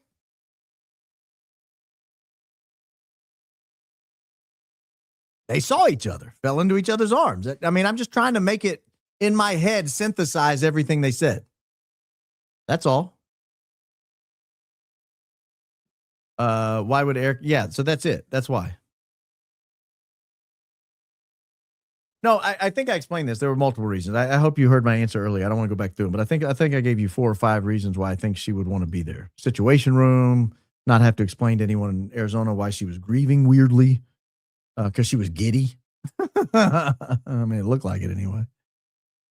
I mean, do I have to show you the picture of her laughing 5 days later on the Zoom call about the thumbs up? How many Zoom calls you been on? 1,000? You ever heard anyone laugh about the thumbs up? Oh, look, the thumbs are going up. It's weird. It's weird. Yes, the guy driving hospital to hospital was driving a white Toyota Corolla. I think it was a black Toyota Corolla. Did they say white? I thought it was black. Either way, I think that's the guy. After these last few episodes, it's hella important to say Barron isn't suicidal. Or is that too serious and crazy for the moment? Don't fight with my mods. Don't fight with the mods. We don't need to go that way. But I'm not, just to clarify. I found a video of Lance Twiggs on campus. Everybody's saying this. Please send it to me. Should I just look it up? Is it on X or something? Is this easy to find? Because I've got like 3 comments now that have said they found it. Let's see. Wait a minute. What was that? That's weird. Travis, your X feed's tripping me out lately. If you're watching, Lance Twiggs on campus. Let's see here. I spelled campus wrong. Photos of Lance Twiggs on campus. I don't see anything. Email it to me. realbaronpodcast@gmail.com. If you email any other email, it just gets deleted before it's opened. But I get emails or texts from people saying, I'm trying to email you, it's bouncing back. And then I go look and my other emails are full of video clips. Please don't email any other email address. realbaronpodcast@gmail.com. But if you'll email that to me, I'll be happy to take a look at it.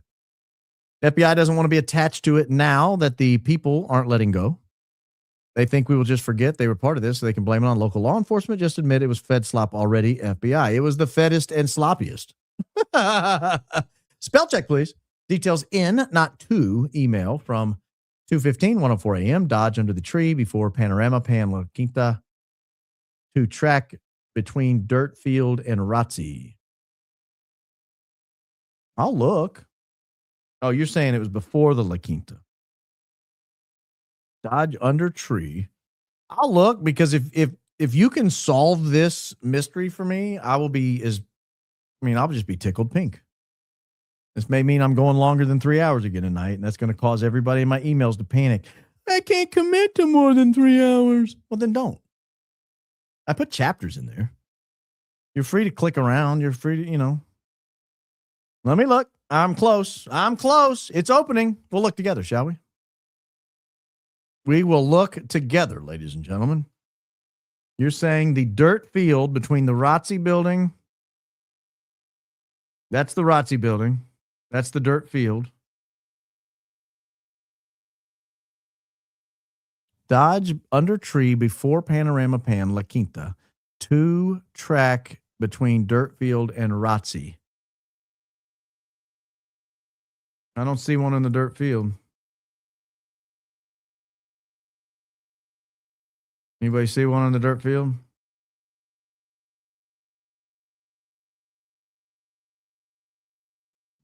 I don't see one. Still don't see one. Was that what you're talking about?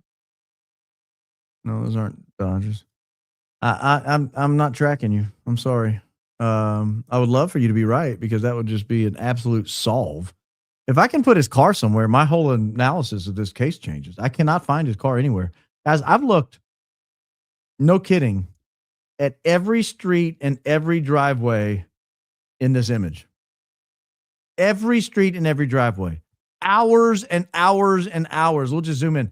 Painstakingly looking at every car in every driveway, up and down every one of these streets at this pace, looking for everything I can possibly find, and then marking off on a map next to me every street that I've looked down.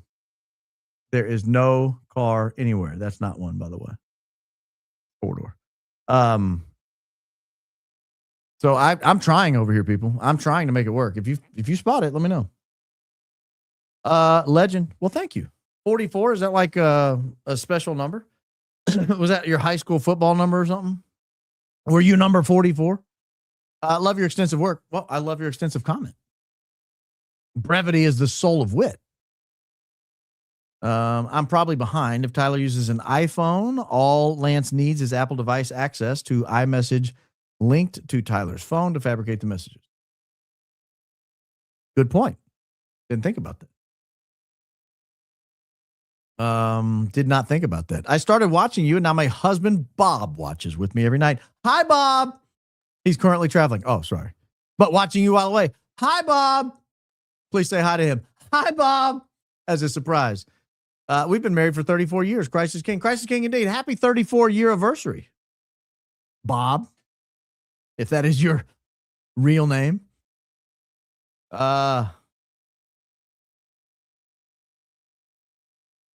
I'm so thankful for your dedication to this investigation. I'm so thankful for your dedication to that comment. Thank you. You're welcome, I think. When they make the movie, The Big Bang, who will you pick to play your character? Great work, incredible show. Wish you were the head of our DOJ. Who would play my character? I can't think of anybody. Think about it. You got to be dashingly handsome. I'm just kidding. Who would play my character? Hopefully someone younger so they don't have a gray beard. Get someone that has a little more red in the beard, better hair, that doesn't do this on the sides. Make me look awesome. Maybe someone that's not 46 years worth of wear on their face. Make me awesome, and I'll appreciate it. I have a novice scent dog, and she can alert on one drop of 3 scents 500 feet away. So a advanced scent dog can find a scent miles away. I don't buy it. Great job, Aaron. God is king. God is king indeed. Hey, I don't buy it either. I don't think there was a gun there when the dogs looked. The dogs are literally trained to find guns. And let me tell you something. When I was in high school, I had a really good friend. He's still alive. It's not like he passed, but his dad was tangentially related to the scented dog industry. And I was at their office, and they brought in one of these dogs. And they had, little samples inside of jars, and they would bury it around the office. These dogs could find, you'd take the dog out, you'd hide it, and the dog come, boom, right to it. I don't believe for a second that trained canines missed a rifle that 2 bumbling morons walked over and like, oh, there it is. It's in a towel. Right there. Not buying it. Nope. Not buying. Not a gun that just was fired. No way. No way. Hi, Baron. Hi from SC, South Carolina. First time catching you live at the beginning of your show. My husband and myself. It's my husband and I. The object of the preposition is me. The subject is I. You would do something for yourself. You wouldn't yourself do something. Enjoy watching your shows. Christ King, you may not enjoy it anymore now that you got an English lesson. But Miss Priss, we're all better off for it. We're all better off for it. Thank you for watching. Welcome to the live program. I hope it's everything you hope for and more. And I look forward to you joining many more live programs about the same time, most nights. Most nights. Thank you for your generous contribution. Tell your husband I apologize for the English lesson. I meant nothing by it. Please don't hunt me down. I'm too old to fight. I'm too old to fight. I'm sure you're worth fighting for, but I'm way too old for it. So tell him thank you. Mr. Amazing and Mr. Twiggs are acquainted. Are you calling Mikey McCoy Mr. Amazing, and you're saying he knows Lance Twiggs? TR, I guess is what you meant, was set up as the patsy. The pick of Mr. T in Texas. Doesn't someone in TPUSA live in Texas? A deep dive into Mr. Twiggs would be revealing. So you've put forth a lot of facts there that I've not heard. If you can support those, if with evidence, please email me, realbaronpodcast@gmail.com. I'll be happy to review what you said. What are we, the people, going to do about what we know? I'll say this. I'll have a lot of difficulty voting in 2026 or 2028 unless the DOJ comes clean with this case and the Einstein files and everything else. I went back to the polls in 2024 for a specific thing. Transparency in government, honesty, honor, integrity. I did not come back to be BS'd with a bunch of bull butter. I just didn't. And if you have to earn my vote. You have to earn it every time. And you're not going to convince me to go slavishly going to the polls. I'll cast an empty ballot. I want to keep my perfect record of voting in every election, but I'll just cast an empty ballot. I'm so irritated with the way this administration is unfolding. It's become ridiculous. It's become ridiculous. Love your show. Everyone should love and like that show. Best opening ever. Oh, thank you. You must have learned something about the juice. Sent video of exactly what made CK's shirt do what it did. If it's the Henshaw video, I've seen it, but I'll check it out. I'm well aware of his work. My dad was an engineer on the space shuttle. He said they couldn't have done the shuttles without the knowledge from the moon landing.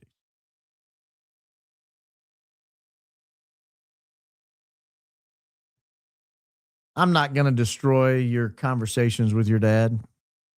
I'll just say we politely disagree. We politely disagree.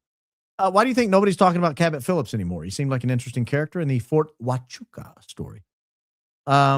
He provided an alibi. He gave a stern denial that he was there.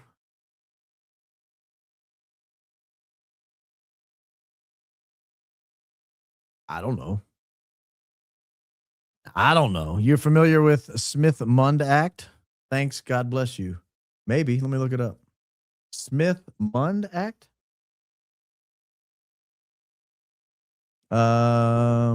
Is this the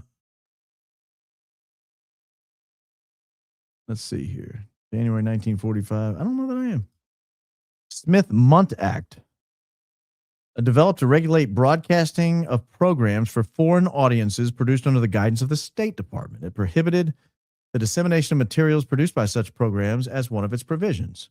The original version of the act was amended, which allowed for materials produced by the State Department to be made available within the United States. Oh, so the amendment was so that they could serve propaganda on us here on the homeland. Yes. I've heard about it. Oh, thank you. I appreciate you as well. Wow. Courtney, thank you. Baron, great opening statement. I still think OJ had something to do with it. I think it had to do with the cover-up. Lance Twiggs was also the one who found and destroyed the note. Convenient.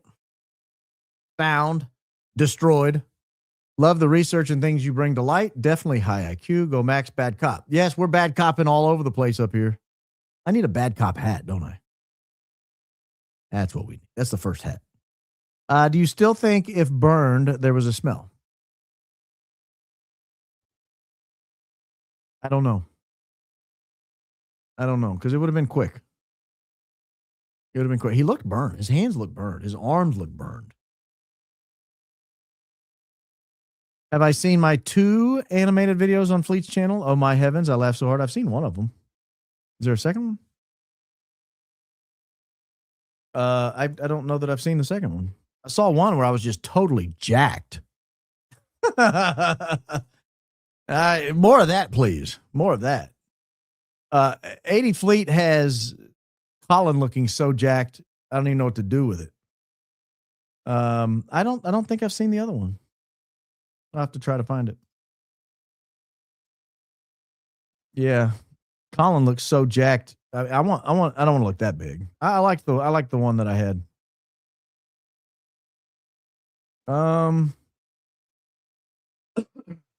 Oh, no, I did see them both. The Crash Out with subtitles and the Erika Kirk loves Baron and that creeps him out. Yeah, I saw that one.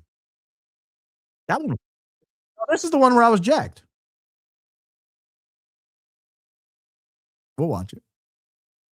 This made me laugh. If you've not seen it, they do great work. This is a job. Like somebody's job is taking out the trash. That's their job there. They clean up the restroom, they clean up the break room, they sweep the floors, they make sure it's all picked up. We're going to give you $43,750 a year for your services as long as the parking lot looks good. There's no cigarette butts on the ground. You know, there's no brown skid marks in the toilet bowls. There's no yellow drips around the rim. We'll get your money. You're going to get paid every 2 weeks. Okay. If you go to that guy and you say, I love you, that guy should look back and say, you're nuts. Like, you are out of your mind. No, I love you. I want you to go home and journal about your experience here. My experience cleaning the toilets? You know, somebody blew up the toilet on the second floor? You know what I had to do? Pick the peanuts and corn pieces out of the rim? Was that you, lady?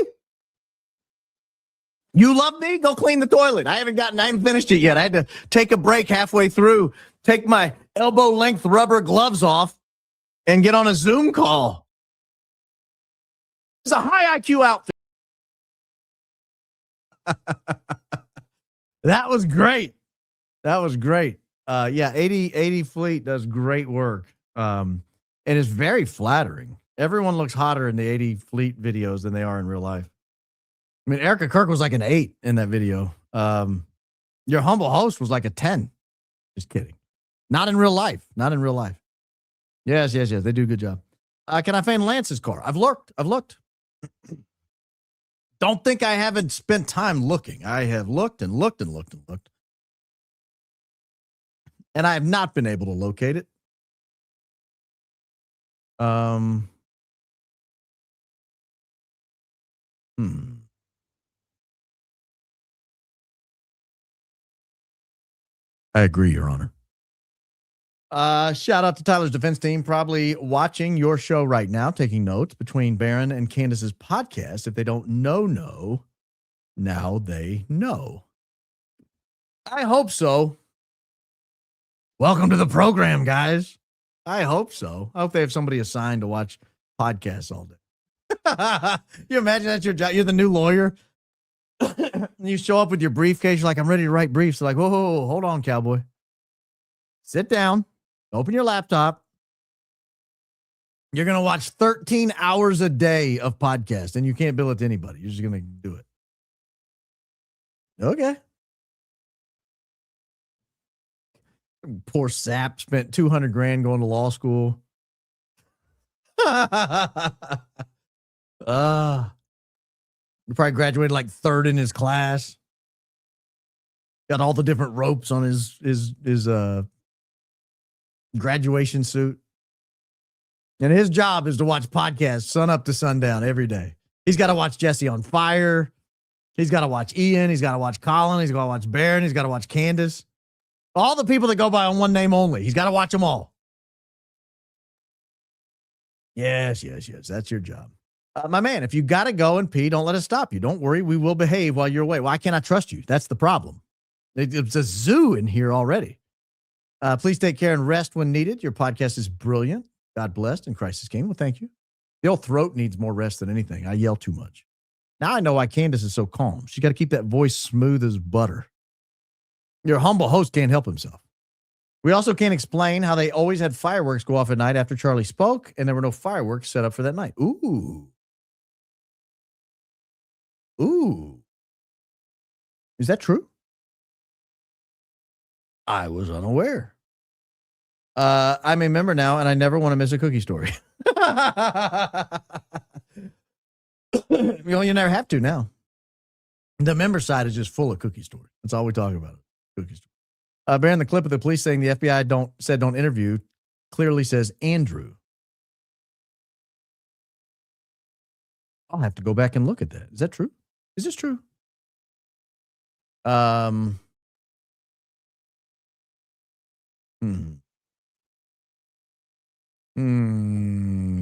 do you know the Gulf was only at signature? FBOs can handle multiple jets. Just depends on their specific agreement, not conclusive IMO. Just my opinion. My brain is befuddled by Baron. Wow. Barn burner tonight. Thank you. I'm shooketh.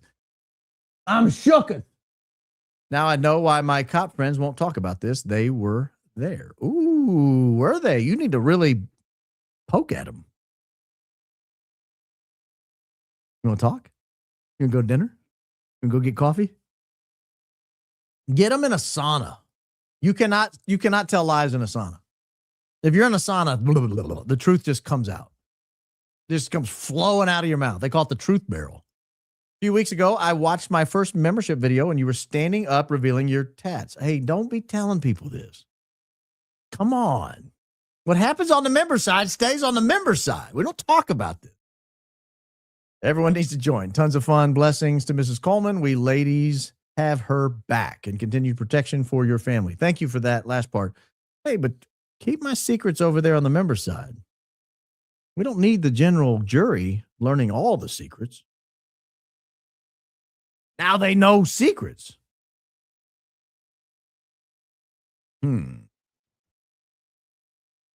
Does the podcaster's research on this case do anything to this in court? Is it possible his defense does not have any of these hypo Hypotheses.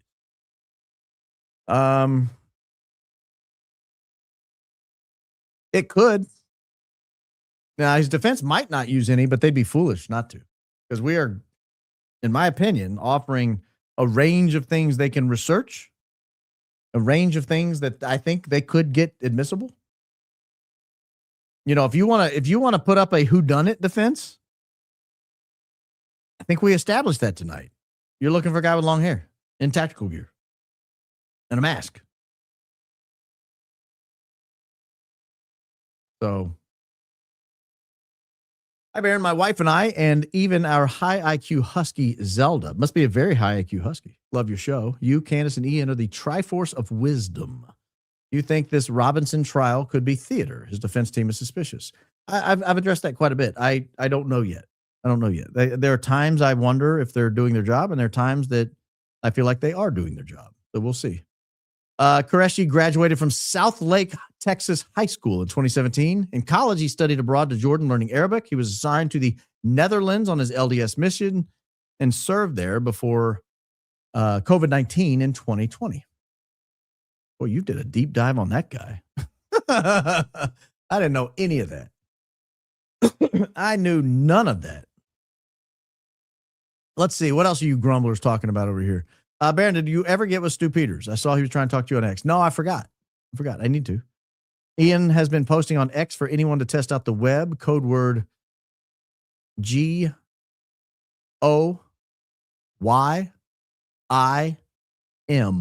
All caps.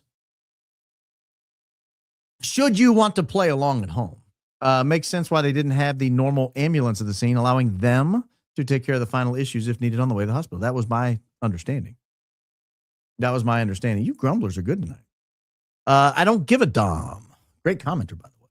LVT, the security cameras used by Carbine in Orem, Utah since 2023. They broke up with Flock, used for cars traffic in July 2025 with no reason. Axon in Arizona bought in November 2025 with weird CEO. That's your opinion that he's weird. It's all good facts, but that's, I don't want to call him weird. Carbine's AI triage grabs live video with Zero Eyes gun detector. AI rolled out at 200 plus Utah schools via $3 million contract. LVT Orem area HQ provides full service remote camera and data acquisition solutions. Dom's going deep on Flock. Baron, have you and the missus tried mushroom coffee? No. Tried the brand Micro Ingredients. I totally switched 8 months ago and will never go back to the bean. I'm willing to think about it. God bless you too, right, 76. God bless you too. Coming in late. Sorry if you've already answered this. Can you get the dash cam footage through a FOIA request? You can try. I encourage you to. I encourage you. Baron doing squats. Big booty, Baron. Man love Thursdays. Thank you. My fellow global war on terror vets will know. Oh. You guys did man love on Thursdays in the Global War of Terror? Like a lot? Like past first base? Quick question about the Cabot Phillips. The Cabot. Were you able to tell the difference enough with the candy to know if it would have been September 8th? No, it would have been a long time before that. 3 months prior? Probably. I know the magazines were a big clue. Crisis King indeed. Super chat advice. Type in notes, copy and paste. That's great advice. I need to use that myself. Because I always get screwed up when I'm trying to give super chats to people. And I can do a lot of them. Baron, we watched Candace. Oh, you watched Candace. Who led me to Ian, who led me to you. Oh, great. First time I saw your show was when you flipped out because a Rob McCoy video disappeared live. I don't think flipping out. I didn't flip out. I might have flipped out a little. It was weird. Someone should do a FOIA request with the FAA and get the air traffic control recordings for KPVU. That would likely tell us which planes went to which FBO. I think that's available online for free, isn't it? Daisy, if you're listening, is that available online for free? I think it is. I don't know if you could upload satellite image to web.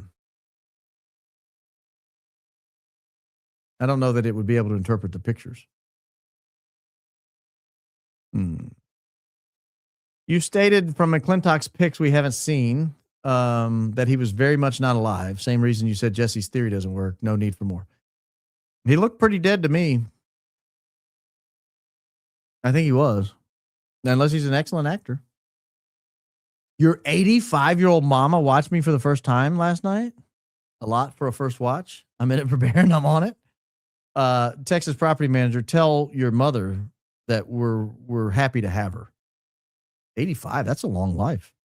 Your elegant glass can be created by gluing a mason jar on top of a clear candlestick. Secret is out. Yeah, but it won't look like this.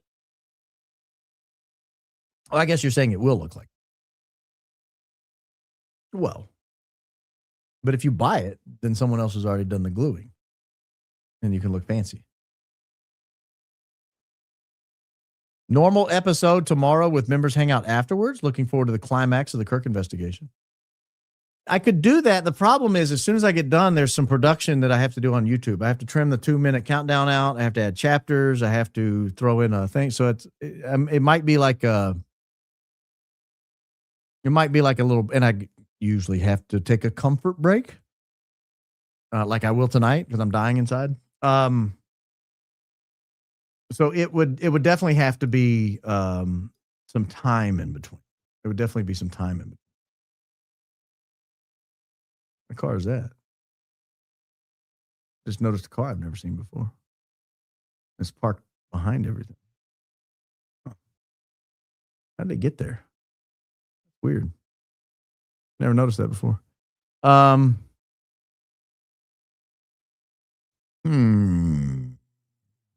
JD says his receptionist informed him of CK's murder. He never mentioned Mikey McCoy's call.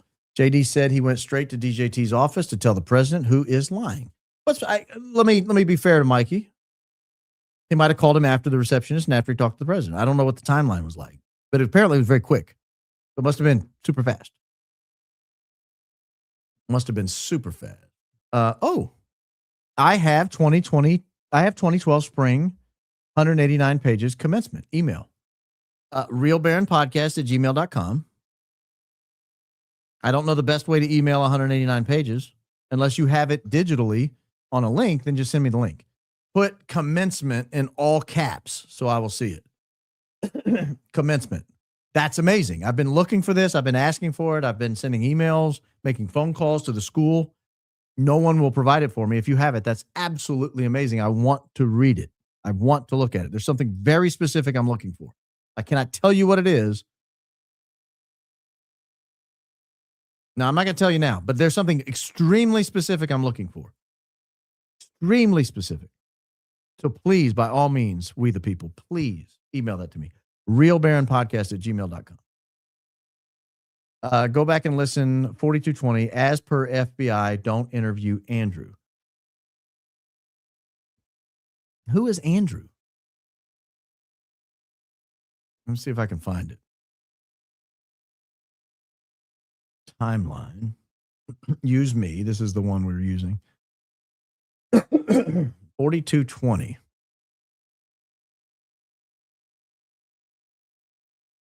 Don't interview Andrew. Man, I'm coughing tonight. Andrew. Oh, Daisy even put in the notes, Andrew's name was mentioned here. Thanks, Daisy. All right, let's listen. I want to listen to this. 4220, you say? Is that right? Is that the right timeline? Let's see here. 145. Back we go. Back we go. I will share it. We will all listen together. We're going to learn here, ladies and gentlemen. This is a high IQ outfit. It takes a high IQ jury to hold your high IQ host accountable. Here we go. Just 1014. I'm still about 15 out, but the 1-2 unit that's going to be up there to interview Andrew, as per FBI and FBI, we've been given clear direction not to interview. He did say Andrew. I missed that on the original. That was at 5:16 p.m. So no matter which timeline we use, Andrew would have been there. Now, have we been told Andrew was interviewed by the FBI that night? Is that common knowledge? Because I don't recall hearing. Thank you for that high IQ super chat.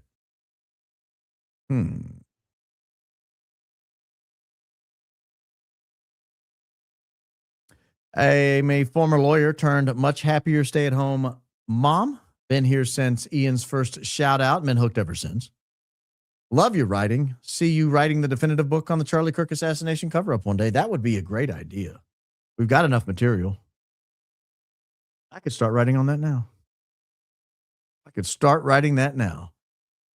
Screwdriver would have been over by the pony wall where he laid down to assemble the rifle, not the imprint where the shot. By the way, I don't think it's TR. Okay. I'm willing to accept that. This is my first, now second super chat. You're 44 today. Happy birthday, Emily. Keep going, Max. You are doing yeoman's work. I'm doing my best over here. If anyone interested in real Bigfoot vid, help a sister out. And Sept to Bigfootology. I wouldn't ask, but my gov is stealing my paycheck to fund pyrotechnics, satanic rays. What? Huh?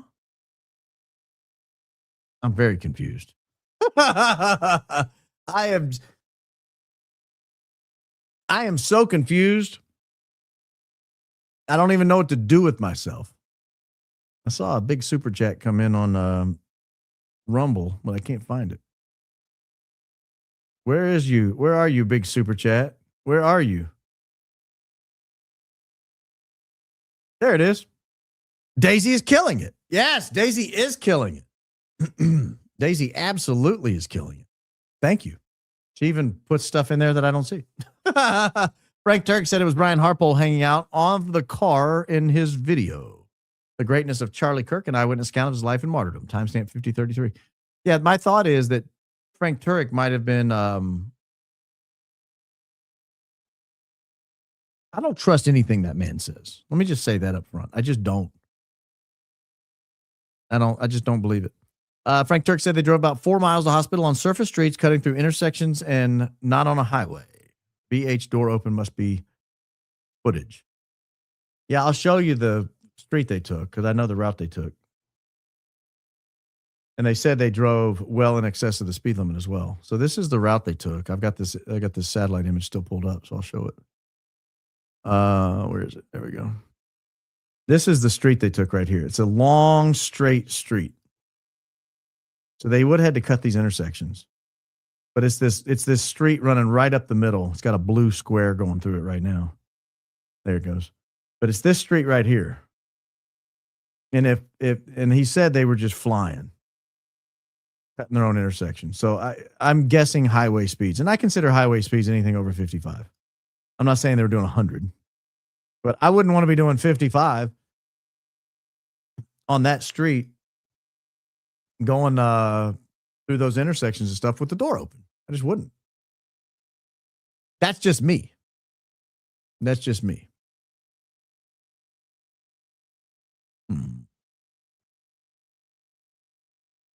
Oh, this is interesting. Zechariah Qureshi was backstage before the Big Bang. I emailed you the photo. I'd like to see that. If it was emailed recently, I'd really like to see it. Brian Harpole, during his interview, said he was the one hanging out of the car. So now we have Frank saying it, and we have Brian Harpole saying it. Duly noted all. Charlie Kirk alive after electrocution, sedated long enough to get to the SUV and out of sight, insufficient dose. Charlie comes to the chaos. Poor Charlie. That's an interesting theory. One of these days, I'll fix this cough. Darren, are you familiar with the life and times of the journalist Michael Hastings? I am. If so, would be curious to hear your take theories on the 2013 sudden passing from a car crash. I think he was taken out. He was working on a big story, and then his car mysteriously zoomed away and crashed and burst into a fireball, I believe. Baron, love your show and all your hard work. You just need to defend my boy Ian. He only said that he pulled a Baron because that's what your fans were saying in the chat. Came from a place of love. I wasn't upset with him. It was love. I know. I get it. What we don't realize is that any one of us could hire a Bond-level hacker to hit the dark web and find all of these people's records, texts, calls, and on and on. The answer is there. Really? Well, that's terrifying. Johnny! Girl! Thanks for the barn burner. Thanks for the big super chat, Shawnee. Wow. Thank you. My goodness. Thank you, Shawnee. You just humble me. I mean, just so humbled. So difficult to find the analytics, but I believe the history of abuse on Nicole is OJ. Did the first reaction would be to get gut punch, choke Nicole, but the killer didn't. Okay. All right. Oh, wow. Baron warning Gloria Spaka. Oh, kombucha contains alcohol. Less than 0.5%. I will have 35 years sober, God willing, February 23rd. I'm familiar with the kombucha, but it's less than 0.5%. I think you'd have to drink like 20 of them in a row in like 1 minute to equal a beer. It's not going to happen. But thank you for the fair warning and congratulations on 34 years sober. That's amazing. Who ate the cookie? We love you. And also, can someone please tell me why in the world there's not a single Fox News anchor contributor that's willing to question the slop, even just one? Oh, I can tell you. They've been ordered to stay away from it. I can assure you. I can almost assure you. Early on, facial recognition done by Jesse of Tyler on campus stairs was not Tyler at all, but matched Lance to a T. Thanks, B. Going Max. Then he must have had his hair under his hat because he's got long hair.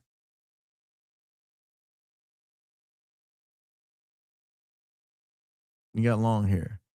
Would you take your children and go into hiding to protect them? Sent you a super chat yesterday, possibly EK at UVU immediately after Big Bang. Added link and timestamp.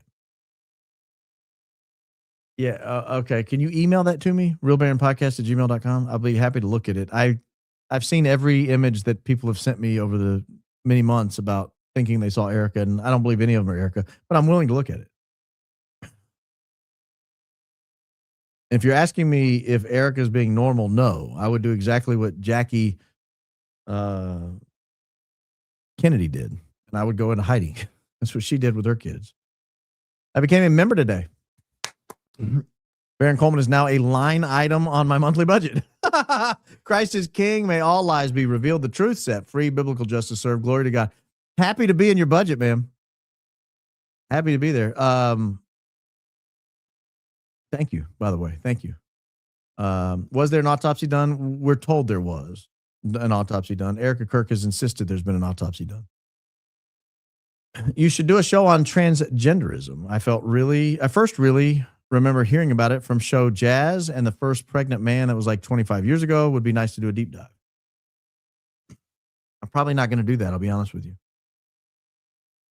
Probably not going to do that. Recall EK said I was never on Egyptian planes in an interview when no one asked. Guilty conscience. I thought that was weird as well. Where do you think TR's team will go with their defense? I wonder if they watch this podcast. One could hope. I mean, ideally, they point out that he didn't do it. He wasn't there, or maybe they'll refer to some of the radio we talked about today where they were identifying someone else. I don't know. I really don't know. Really don't know.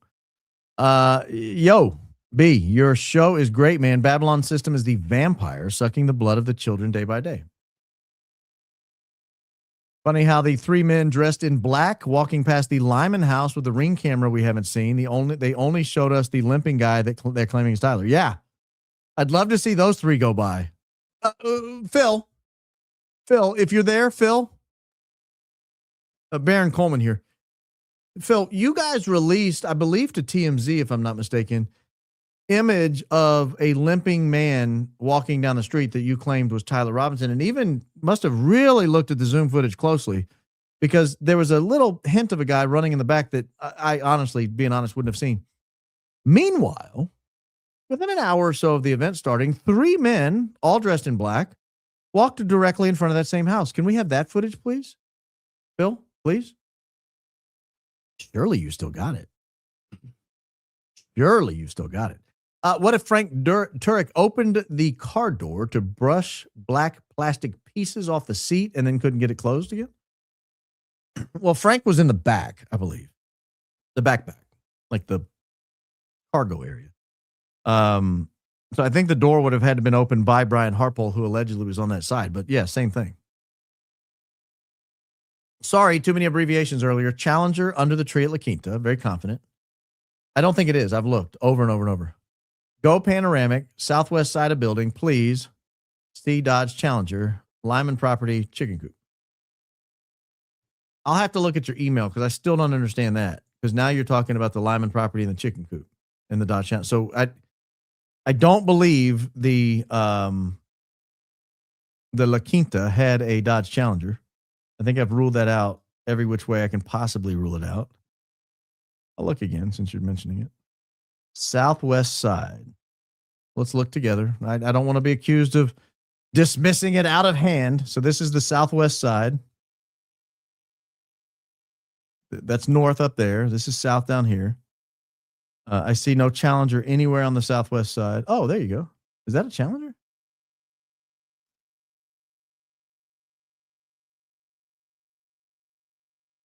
All right, I need my sleuths out here. Is that a Challenger at the La Quinta? Good call. I'm glad you sent 3 super chats to clarify this because I sure missed it.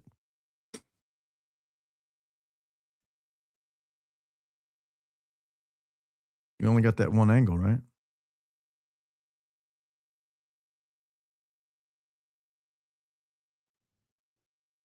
Lee, is that a Challenger? I don't think the trunk's long enough. I don't think that trunk's long enough, but man, that sure looks like one. No, I don't think it is. Maybe. The Challenger comes up on the back, and the back window is more vertical, and it has a longer trunk, I believe. But it's hard with the artifacts of satellite technology. That looks more like a Nissan Sentra to me, or something like that, something in that class of sedan. But I'm going to have experts take a look at it. Thank you for finally getting my attention. Sorry, I'm so dense.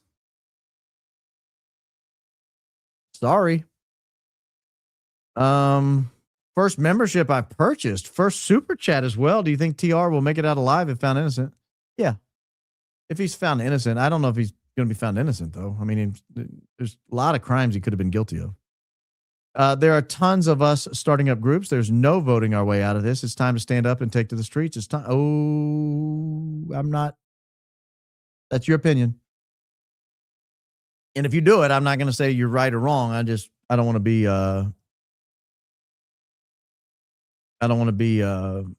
on the record starting a riot or anything. But I'm not going to vote for them if things don't change. Like, they have to change. They have to change. We have to get what we voted for in 2024, which was not this. It was not this. It could have been anything if they didn't open the towel. Could have been a rifle-shaped object. A stick and a towel goes in the car. A gun and towel comes out. I think they were saying they were going to open it when other people showed up. That's what I think was happening.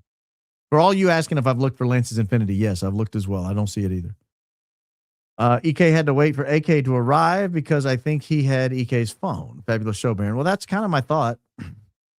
I need a shirt that says anti-cookite.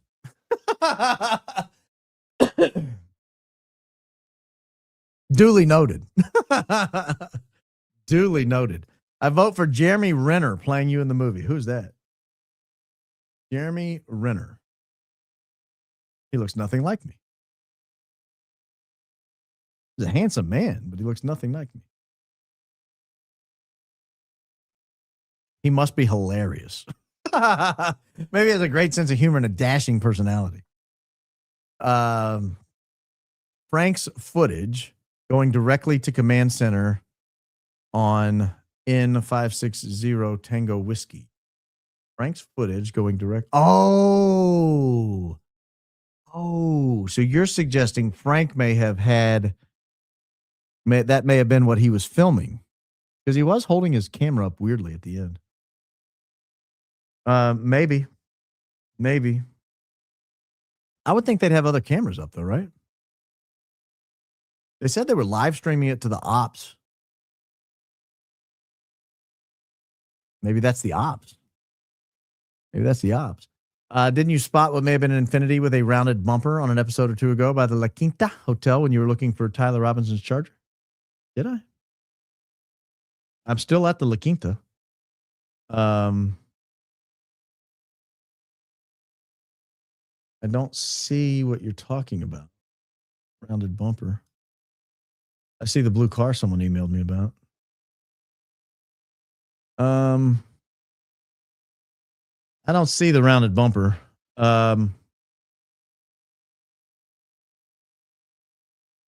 No, I can go back and look because I've got my transcripts downloaded.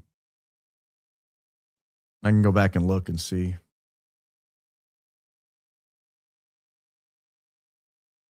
Yeah. I wish, man, because that would blow the case wide open if we can put the Infinity there.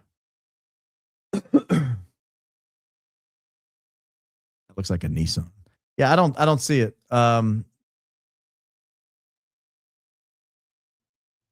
we tried, ladies and gentlemen. We tried. Do we know which vehicle Mikey got into? We don't. What do you think about the movie Snake Eyes parallels? It's creepy. I don't think it has anything to do with it, but it's 100% creepy. No doubt about that. It's creepy. Like there's so many parallels. You know what else I noticed about it? Hey, listen to this. So you know where Stacey Sheridan worked? Hey, Jesse, are you listening? Do you know where Stacey Sheridan worked before TPUSA? The Gary Sinise Foundation. Do you know who's in the movie Snake Eyes? Gary Sinise. Gary Sinise is in the movie Snake Eyes. That was weird to me. Yet another parallel that I've not heard mentioned. Yeah, so I haven't heard that. So correct me if I'm wrong. Wouldn't George Zen go to jail or be part of the murder investigation because he knew Charlie Kirk was going to be shot and that he'd be a decoy? That wouldn't that be an accomplice, the murder? I think he's going to jail for images of young people. I think he's going to jail for that. So I don't know that it matters. He's old. He's basically doing life in prison. I've been following you and Candace closely since the very beginning. I'm in Utah, not far from UVU. If you ever want boots on the ground, let me know. Thank you for all you do to find the truth. Well, thank you. Thank you for that offer. I might take you up on that one. Baron, you've inspired me, so I'm Catholic curious, lifelong atheist. Would I be allowed to attend Mass and participate in confession? Or is that only for confirmed Catholics? So you can go to confession. Just tell the priest I'm not Catholic. Because there's a little something they'll do differently at the end, but everything else will be the same. So you can go to confession. Check with the priest first. Let them know you're not Catholic before you start. But I don't know a single priest on the planet that would kick you out. Like they'll hear it, but there's a little something at the end that'll be slightly different. And you could go to Mass. You're not supposed to take communion if you're not Catholic. So just stay in your pew or walk forward. You cross your arms, you get a blessing from the priest. Some parishes are cool with that. Just see what other people are doing. You'll see other people either going forward and getting a blessing or staying in the pews and sort of hang out with them. But yeah, welcome. We welcome everyone. We even sing a song that I can't stand called All Are Welcome. Hopefully the parish you attend doesn't play it. No offense if you guys like that song. Didn't Candace share a video of the neighbors talking about seeing the shooter before the event with a girl before she was quickly shushed? Yes, she did. It might have even been after the event. The girl said something about, I think the woman he was with helped him change clothes, and they were like, shh. Yeah. Why would they have a shooter up on the roof when they can easily, using remote operated weapons like they do in the Middle East, someone can sit remotely and aim it using a computer? Great question. We're asking great questions here. No, it's not Everclear, my glass.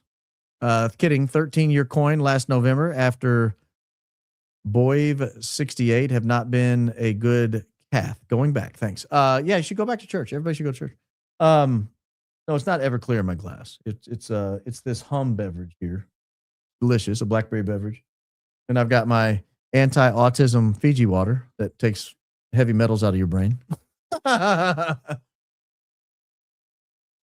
feel myself healing as we speak. People say I move too much. I'm like, well, maybe the Fiji water will heal me. No, I read an article that Fiji water has enough dissolved silicone or something in it, and it pulls heavy metals out of your body and helps you flush them. And I was like, all right, we're buying Fiji water. That's why you see that fancy water sitting there. I'm trying to get smart. Did DW say where in Texas he was spotted? Wondering if I'll run into him at my local Walmart. Did they mention the city? I don't know that they did. Can't wait for your mod PG Whitaker 2 to get in the convo and give us take on all this. Mr. Whitaker, the real Umaji. See email 213-723 p.m. 63 possible same white truck with toolbox, black bedliner, TS 5051 excavator, truck with van, timestamp 13456, chip and coop, timestamp, second excavator, timestamp, does Lyman own construction company using construction to move culprits allegedly? Let me take a picture of that because I'm not going to be able to go through all that right now, but I will later. I'll look at all that.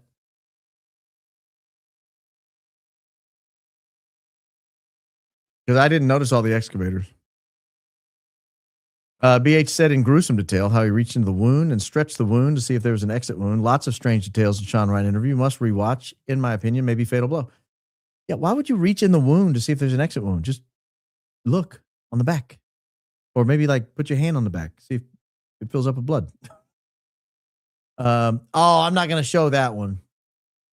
Someone commented on my pink hoodie, and I'm not going to show it. It's not G-rated.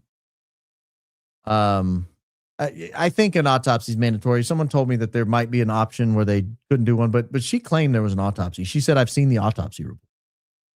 So I feel that if we don't vote, we are complicit in handing it to the darkest side. But we're also rewarding the side who's lied to our face, basically, and said, we're going to do all these things and then didn't do it. I mean, so I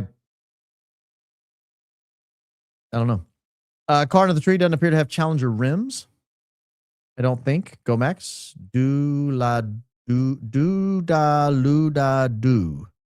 Are we doing the coach? No, do I owe him $3 for that? Do I owe him $3 more for that? I haven't clapped yet, coach. So don't send me an invoice. Christ is King. I love some coach. Love his live shows. They're fantastic. I let him play in the background while I'm getting ready. Your hair is going to be as long as Lance's by the time you get it cut. No, ma'am. You don't want to see me that way. Please do a women's shirt with hole, please. I really want that one. I will. We're getting a shirt that says hole, please. We're also going to be back here in all likelihood tomorrow. Hopefully we can go a little earlier. Again, there was a whole lot of research that went into this program. Give a shout out to Daisy wherever you see her. I know she's active in the Discord chat. And she's amazing, just amazing. Has made this show infinitely better since bringing her aboard. So if you run across Daisy, give her a huge shout out and a thank you. She's amazing. And you know, tomorrow's going to be a banger. If we go tomorrow, it's going to be an absolute banger. If not, I'll see you Wednesday. But I think it'll be tomorrow. Like, comment, subscribe, notify, share with friends, timestamp, tell everyone how great you are. Tell them about the community. Everybody's dying for community these days. I mean, we are communal beings. Humans are communal beings. We are dying for community. And to the extent you can help someone find that community, then they will thank you. They'll say, but chatter. And you can explain how you fall in love with these people, because I fall in love with all of you. So thank you so much for being here. I'll be back soon. I'll be back soon, one way or the other. In the meantime, don't forget, Jesus loves you. Have a good night. We'll check back.